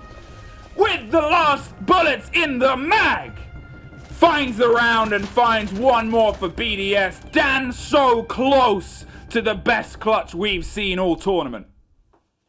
Was waiting a bit, hoping to stop that plan and buy some time, but instead of falling back out of the actual room in an angle where he could cover for that diffuser, he tried to go in, dig himself deeper in the lion's nest, or hole, or whatever, and he, yeah, I mean, English sayings. It's like a chimera. They're the lions with wings. Lions, yeah, I know. Lions, Like, Lion's Den. Lion's Den, right? Yeah, okay. I was gonna say, I know it now. I just like messing up sayings. It's something I brought over from Dutch casting as well. Not really my strong point. But the point I was trying to make is he's trying to hide in plain sight right there. Just be in the middle of the site, because there's no way that someone who dropped the diffuser with only 4 seconds left will be hiding on the site after he just committed a murder there. There's no way someone would do that. And he almost got away with it if it wasn't for him to be just spotted out by the sledge of the team. Renshiro was able to finish him off after a missed magazine with the L85, but a very much accurate one with the SMG-11. BDS 3-0, but that last one was almost pulled away in a similar fashion to how things started on Coast, though these sides were flipped. Empire seemed to be the team that had the lockdown, and through some little clutch plays like that, like we saw from Brede very early on, it was almost a couple of rounds that, well, pulled away. We know how the map ended though, So Empire, you've got to again just try and step it up further and further. Big plays don't usually lead to continual results. BDS 3-0 right now. That could have been around that.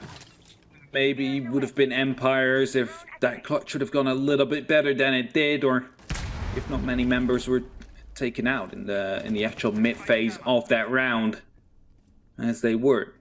Shaiko right now in the middle of the train museum will be pushing himself towards the dining area, all the way up to potentially the white stairs to try and play around Joystick again, who has been playing there the last time. It's actually sighted this time, so it's a 416 who will have to face rather than the ACS. Well, now it's a little bit of a, I guess, slower and steadier BDS. They're concerned about the runouts, which obviously kicked things off and almost locked things down with the air jab around the corner too that wasn't quite caught out and wasn't quite locked off. Always is dancing around the cigar desk, making sure he can keep himself mobile and not caught out by the cacophony of frag grenades that are frequently in the pockets of BDS. Now they know where the angles are and they know how to play them, but Renshiro is almost the first to suffer, angling towards Pixel. No, it's just hiding, patiently waiting. Shaiko will be putting up some breaching charges from below, hoping to deal some damage to these players and take them out of their comfort positions. As the lambs repelling up, window right above Terrace will be waiting for someone to potentially cross, or will be waiting for that perfect moment for him to repel in. The window, flashbangs will be coming through. Joystick is holding that. There is, of course, the helper Sizer as well, who's just juggling in between that window and the white stairs. A grenade now will be tossed in as well, but there's no one actually inside the side, and they should be aware of that based on all these explosives that are going off and no one really dealing any damage. You should know they're all around it, and with 40 seconds left, BDS, they need to push now. And push they seem to want to do as they put their eyes towards the focus above them. They, well, fling a frag grenade that seemed to keep rolling all the way up the stairs and almost suffer on the man that's already swung onto the balcony. But there's Dan, there's Shaiko, there's Joystick, one apiece for big names, and there's another. Shaiko doubles down, but the collection is coming to Dan. This C4 almost does big, but the push comes through and there's the lockdown. Shepard closes the door of the freezer, but there's another response. Trade for trade and blow for blow. Two big teams that are going all the way home right now. Shepard locks himself in with the shotgun though and keeps things in Empire's favor. Turns back at least this round into their hands, because it looked like BDS was almost able to steal it. Make sure they would be going up 4-0, but Empire is doing some damage control right now. They're making sure to at least get that first round. Ideally, they will be able to pick up the next two as well, so an even split is what they would have to deal with. But we know, we saw it on Oregon, that was a 4-2 to come through, turn into a 7-3. Not really ideal there for Empire. They need to make sure they get as many rounds right now on their defense as they possibly can, because otherwise it is looking very grim for them. They could push themselves to an even split. They could push themselves back into the balance here, but they are still playing this game of toe-to-toe. A dangerous dance of blow for blow that often leads with the team that's suffering going, oh no, at the end of the day. BDS, they've been really in control right now. Shaiko has been pretty in control so far, leading on the board with 6-3, and unfortunately we don't have that same story from the defenders. For all the hype and talk we've done of Empire throughout the day of it being a very solid unit, a machine of cogs, of parts, yada yada, you all know the analogy. At this point, they are still missing that bit of polish, that bit of shine that is able to push themselves and reflect some of the aggression BDS are putting back against them. That's it. As soon as BDS is warmed up, as soon as they are ready to go, they will not stop either until that win is in their hands, and that is what they are aiming for. That is what they're currently hunting for. Every single member from the likes of BDS hoping to be the ones that can make the difference in these rounds. And often, of course, they do pick them up, as they are currently 3-1 up. They just won the previous map quite convincingly as well. Just need to make sure they do not get complacent. They do not need to give Empire any more hope than they currently have, because it's a dangerous thing. Iana makes her way through, tries to get all the information they want on this top floor, and so far, nobody. Empire, they're not holding on, they're not stacking up and stepping in, they're not keeping themselves locked in now, but they do still have 2 stories left to fall through. It becomes a bit of a dangerous dance on verticality. You look at the C4s in pocket and the worry that might be befalling their feet as they go for the approach. The air jab's tucked in on the corner. They're making sure they suffer no more of those big bold rotations Dan played before, but it seems like Empire are happy to hand all of this over to BDS for now. They're saying, fight us on the ground floor. It's a big, flat firefight. There's big angles you can hold from Coat all the way across to the 2 bakeries. Obviously, you have the angle around the bar and the cocktails area too. It's dangerous on an approach for any team regardless of what's still standing. And Empire, they're trusting in that right now. Definitely trusting in that, but it's not really working out as Shaiko peeks in, gets the kill onto Always. Will be starting it off here for BDS. The 4th round potentially into the making for them, as Rinshiro still busy working that hammer. Already got 12 charges slapped up on that floorboarding, and a grenade will mess up. Rafal luckily to escape alive. Somehow still managed to take down the Electroclaw, however, so the goal was accomplished and the hatch will be opened up, and BDS thus will be able to go for that freezer drop that was in the making for so long. And look at that, no one is ready for it. No one is there to counter it. Just then, that doesn't even have a shield anymore, and Shaiko that's around the corner to try and hunt him down. He is the last man standing, really, to make sure that this push won't come through, and the Gemini Replicator will give away the game. Pre-fire will come, but Dan will fall to Shaiko nonetheless, and in these last 30 seconds, Shaiko will be pushing through to the actual bars and allowing for a bit of breathing space for the rest of BDS, who are looking to get this plant on the way any second now. Shepard has found his way back inside. The pings are coming pretty continually, and Joystick is there with a save over the shoulder, but Shaiko finds his 3rd, looking for his 4th, but he can't quite find it. Shepard went big last round and is continuing that trend. Peppers some pellets into the backs of anyone that tries to make the rotation. The call is coming, and there is Iana to save the grace of the planter. Scyther hasn't found anyone on this angle and now finds himself in a 2 versus 1 post-plant situation. The pings are continually, they're dug in on Coffee. The other one is back in the freezer itself, and all flashes are expended at this point onwards. Brede cannot find anywhere to stand up, but is concerned and saved by the cover. Scyther says no to that and swings himself around all the way on the door. Dances a very dangerous game, goes for his pistol for the close quarters confrontation and finds it. Scyther! An unbelievable clutch, does what they haven't been able to do before and finds the 2nd round for Empire. Empire able to get this clutch on the way, and that is a very important one. Just fires another couple of rounds into the head of the Yana, the last one that he had to dispatch before this defuser could be coming through.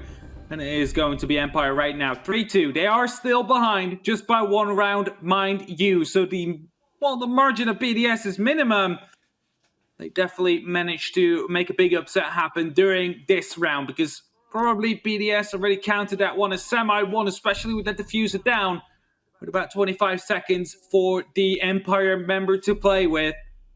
And that leaves us right now in the 3-2 situation with Empire all riled up and fired up after that beautiful clutch. Hey, same. 3-2. I can only imagine the sound of Gio. I actually heard it across England. Heard her scream then. Locate and defuse as many bombs as they can. I would imagine. Yeah, no, it's like totally believable.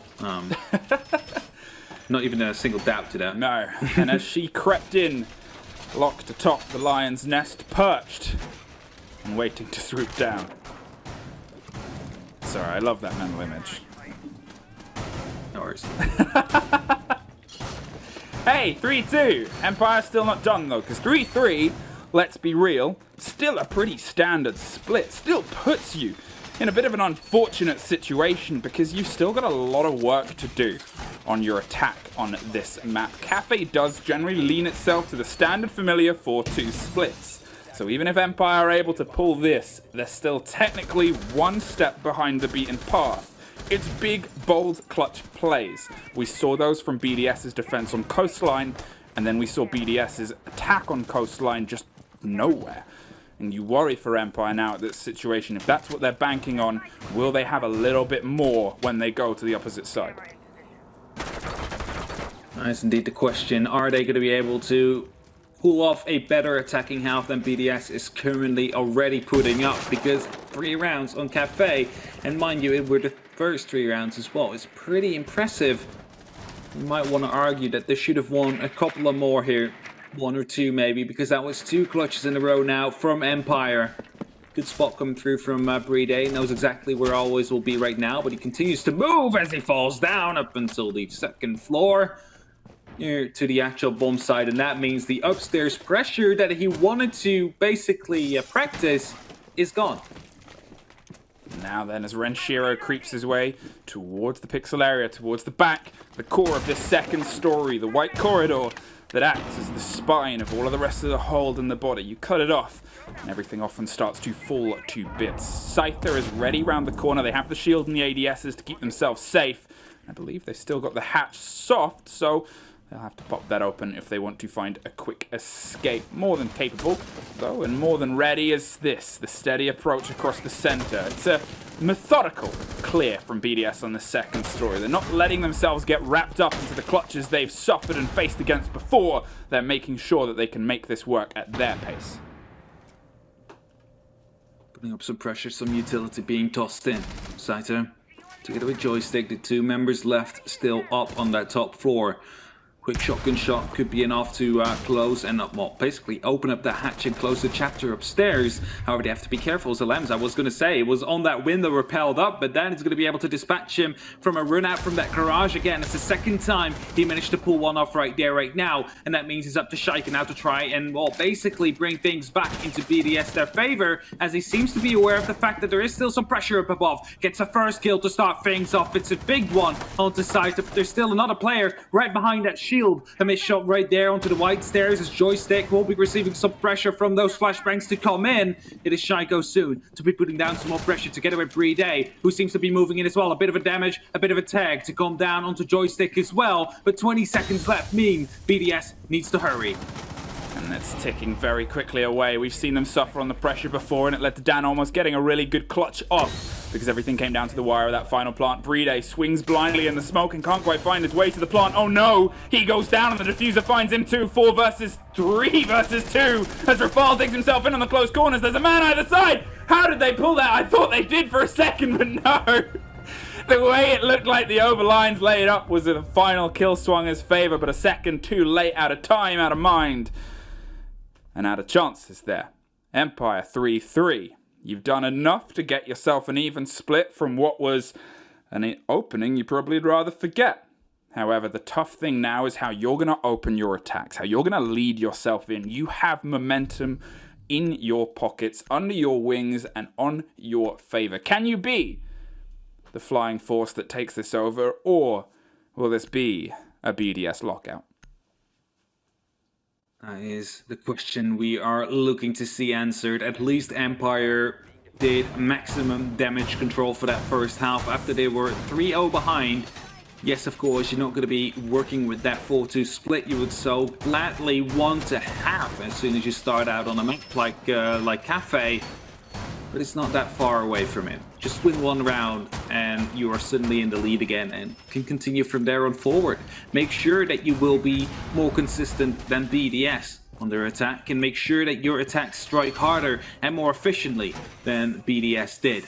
That would be the way for Empire to make sure that they will be taking this map win here. And not only the map win here, but also that 1 map advantage into the grand finals, because that is where they would be headed.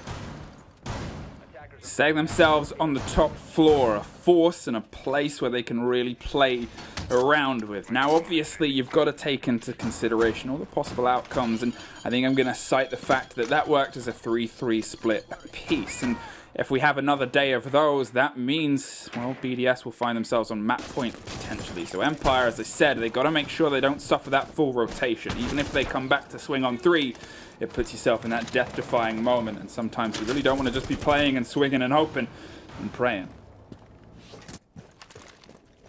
2 minutes, 30 seconds on that clock. Empire are bringing the Kali, an operator we haven't really seen coming out from the likes of BDS yet. Is supposed to work as a replacement for Thatcher to allow the Heart Breacher of Den to put up some more pressure. And the likes of Freezer making sure you can open up those walls and create these long angles you can bully them from. Well, the long angles and the bullying is always the concern and the worry, but it seems like Empire are weighing everything up. And to be fair, if I'm going to cite earlier performances, Empire's idea and control was good. The frag grenade that bounced around the back, I'm curious if that was for a bit of utility that they'd rather get rid of, or a miss throw. I assume there was a Banshee potentially playing around that space that they opted to drop to make sure their collapse down from potentially the skylight would be unimpeded. But with Shepard applying the pressure here, takes care of the Maestro Cam, which knew its time was up anyway when they saw the big gun Akali peer around the corner. It's again slow and steady. Lems going for a bit of a rotation underneath, trying to apply some pinch pressure behind the backs of the setup as Shaiko dances and dabbles in danger on the door, and Shiro is the first to find somebody as Scyther is locked out forevermore. Now as more pellets pop off, Shaiko decides to pop 1-2 on his way out the door. He somehow swings around and finds the head of Dan, and there's one more, and Shiro wants to keep pace with his teammate.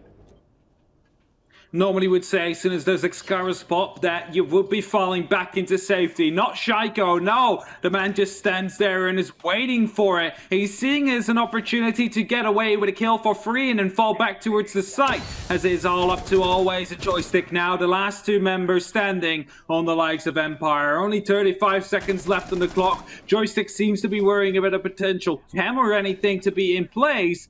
And it shows you that they do not really have a clue about what's exactly going on right now. So pre-fires will be placed through the walls with only 20 seconds left on the clock. Always will be the last man standing as Renshiro takes out his teammate. Joystick falls. And it's all up to him now. Gets a beautiful pre-fire right there through the head of Shaiko, who went aggressive. Gets a second one as well to get it in motion. But Renshiro was there to respond right after. And BDS pick up their first defensive round. They retake their lead after losing 3 consecutive rounds in a row, and they're building towards that beautiful 6 mark that puts you up at least in overtime contention. Renshiro with a 4K, stacking up and setting himself down with an Alder that just cuts across that top floor, and what a way to swing it. Big plays made. And he's obviously put the pressure there, but at the end of it, it was a BDS lockout. They set themselves up in that 5 versus 1 situation, and Empire tried to weigh up, tried to measure where things were being played, but BDS were just a little bit too ahead of them, a step-for-step blow. Hey, where are we? It's Cafe. It does work in the favor of the defenders, so it's not the biggest surprise that at least 1 or 2 of these will go their way, but it does not in any way mean Empire are out and over just yet. Let's see how they start to approach the mid-floor now as we head down, get a book, put your feet up, and read this attack. That's the thing. They need to find out what Empire is bringing. They need to find out the strategy that is behind it. And then they need to dip into their own pool of counter strategies and counter setups and maybe even movements to make sure that Empire will not succeed in the way that they will attack. And of course, it is BDS that put up the actual first step. They took the first move by choosing the sites, by setting up. And it's up to Empire right now to set them on a checkmate for this round and make sure that there's nothing that BDS can do to win this round. Cheeky claws of the lockout for the momentum and the moments there as they set themselves up with an idea of control, because it seems like BDS are starting to find themselves in full control. Empire, they've got to rebuild and restructure and reapproach and reassess, and unfortunately there's a lot of work to do in a short space of time when you're only a few rounds away from potentially being knocked down to the lower bracket game later on today. They are looking for the read and a bit of attention towards anybody that might be playing a bit of retention around this top floor, and they see the Kaid buried inside the freezer. This frag grenade, well, we know exactly where this one's going. Rolls home and drops the shield, and Alems is able to survive, but he knows he probably doesn't have much longer as he peppers a bullet towards the angle there. He's got nowhere else to really go right now, but he does have a bit of support. If he can hit this rotation and not get caught by the angled eyes towards that skylight, he might find some safety, but no, that's not how he wants to play. He wants to lean in with aggression here and try and push the fight back towards Empire as the approach starts to hit white. Hector Claw there, not perfectly placed, and that allows him to create an opening into the garage right now. Not in the garage, in the actual freezer, as Scyther will be taking down Alems and taking a little bit of damage in return. A little bit, I mean almost half of theirs. Dan will pick up that second kill. It's Renshiro to fall now as well. Only 3 members left alive on the likes of BDS to try and get this round under control still. They don't want to lose one of their defensive rounds already. They want to build off the momentum that they just managed to, well, build up during that round. Doesn't seem like Empire is willing to let them, as they're putting full pressure right now on that top floor, working their way down. Heavy hits of hammers are all that echo and hallow these halls right now as they look towards the destruction that is being done across the boards. They're concerned, BDS, of the positions they can take. Quickly looking for new angles and opportunities, but Empire seems to be firing on all cannons and barrels all around the borders of this hold now. The ones that they want to try and etch out are going to be marked by Shaiko, taking his pen and leaning himself aggressively towards the backside of pillars, making sure it's clear. He's looking to try and pick ahead from the story upwards and see if he can stop this story, quickly turning into an Empire round and finding ourselves back into a draw. 26 seconds, there's the first. Cypher goes down. Shaiko still has control of pillars and still has a bit of a presence and a bit of a pressure here, but Dan is the one that's coming around from behind, always sneaks through, and the diffuser does too, and there's a quick trade. Suddenly it's only Brede left, fires through the second story. They snuck it in, and Empire put one more on the board. Back and forth we go. Shaiko able to pick up on the cover of the actual diffuser planter, but didn't actually, well, pick up the diffuser planter himself. They knew that the bomb, of course, was going to be going down. It would be 45 seconds on the clock quickly, so he tried to sneak himself through. Wanted to even run through the smoke himself to make sure that the plant wouldn't go down, but lost his life in that process. And as the man is currently 12-7, he's really pulling some weight right here for BDS, as we are in this final map. We are in the final, well, 4 rounds of the normal time in this game. And it looks like we might be going to overtime with how things are currently going. And then we are suddenly in that best of 3 sprint race. Who is going to be able to pick up those first 2 rounds the quickest? He would be the winner. The perfect response from Empire was the one where they kept themselves level, but also took a win, as I said, in these opening 3 rounds. They had to make a mark and make an impact before they found themselves on map point, and they had to keep some of that momentum that they had on the latter half of the first section of this game. On their defense, they had to translate some of that to their attack, and they've managed to do it. Now it's a matter of building. Now it's a matter of keeping the fear and keeping the pressure onto BDS, who found themselves in an unfortunate structural situation where things very quickly capitalized and closed down around them. They have the saving grace of Shaiko. He's stepped up and stepped into some situations where he's otherwise probably not being able to get to before, or shouldn't be allowed to. If he can keep playing the sneaky plays as he's picked up the mantle and the mask of the vigil, maybe he can start to try and swing some of these rounds with the heft that we know he's capable of moving. Joystick has so much pressure behind that name of him, as he used to be one of those best players in the world, and he still is, of course, as he is on the top level right now, on the top stage, playing during the major.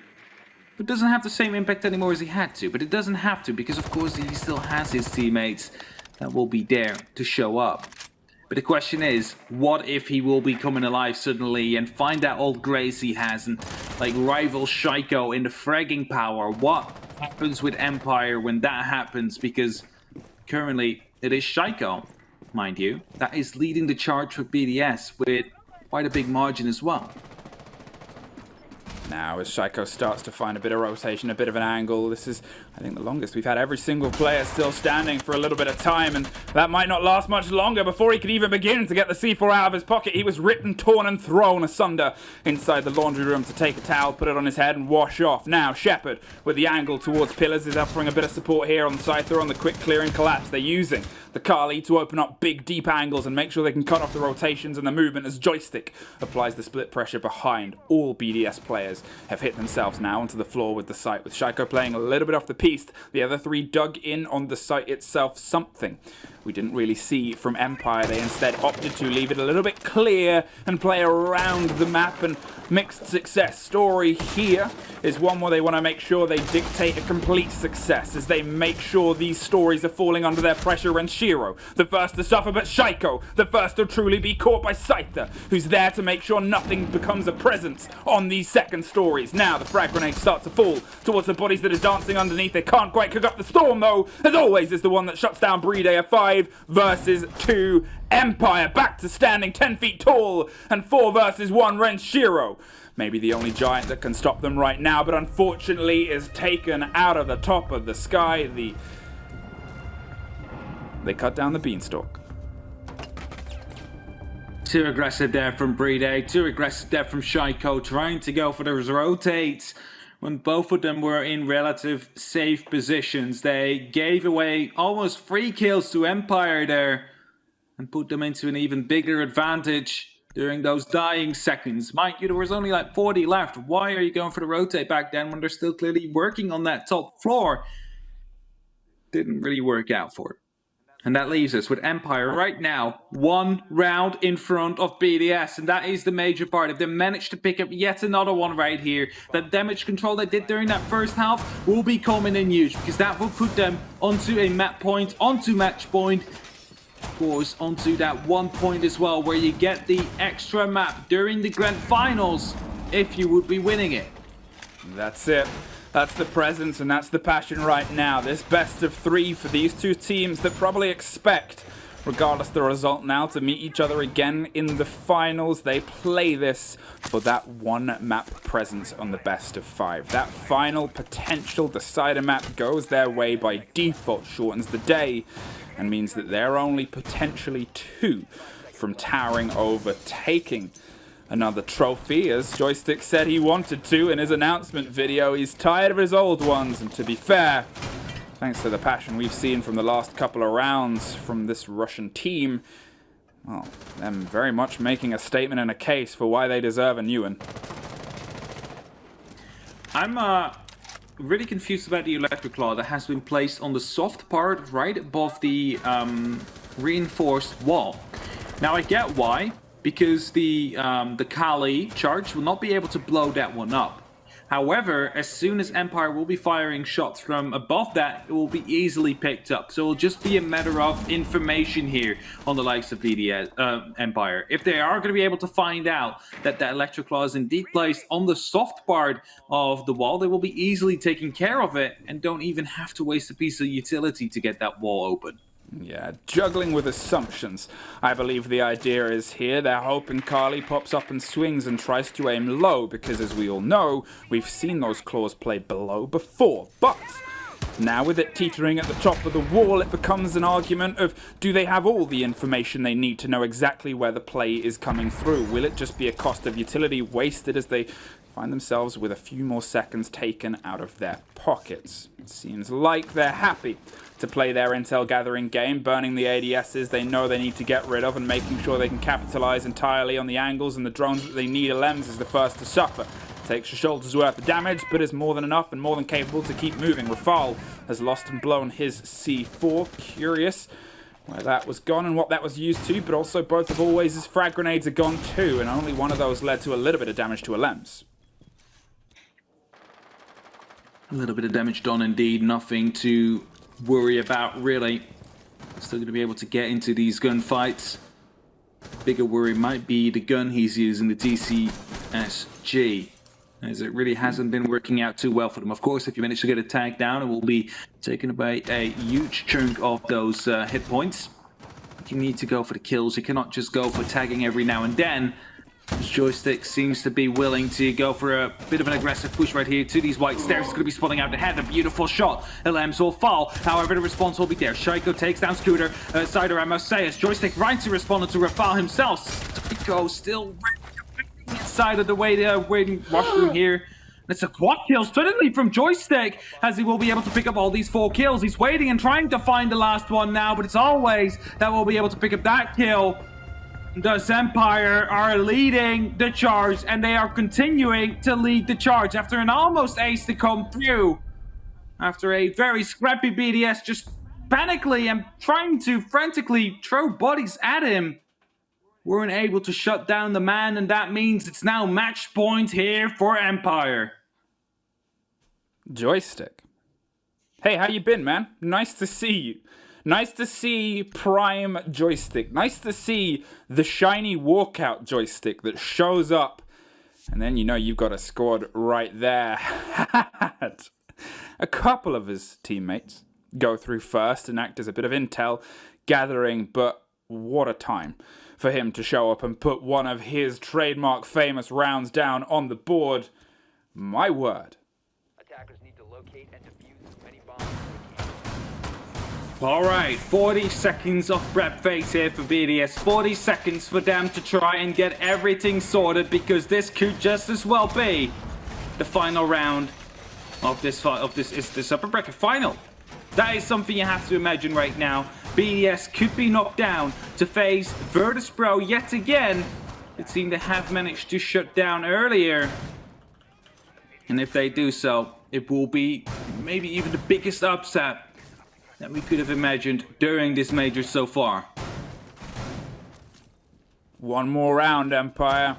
One more is needed on the board, and then you can sit back, put your feet up, relax, and watch your Russian compatriots try and take down the team that you have the possibility of dispatching. You might be angling towards an All-Russia final. You might be angling towards another trophy in the hands of the CIS region, but one more round is all that separates you from the potential of fighting for it. Can you attack with the ferocity that you've been able to do before against a site that you might want to try and replicate some success on here? Shaiko set himself up close quarters. Alem's underneath has the possibility of a C4 as well to try and catch anybody that goes in early, but that's not really the game Empire likes to play. They're focused, set up, and solid. This is the game Shaiko likes to play, though. Drift back, put bullets towards the windows, and return some anger with some anger, some violence with some violence, and see the mix and mash and make you can bring towards the baked cake here inside this piano room.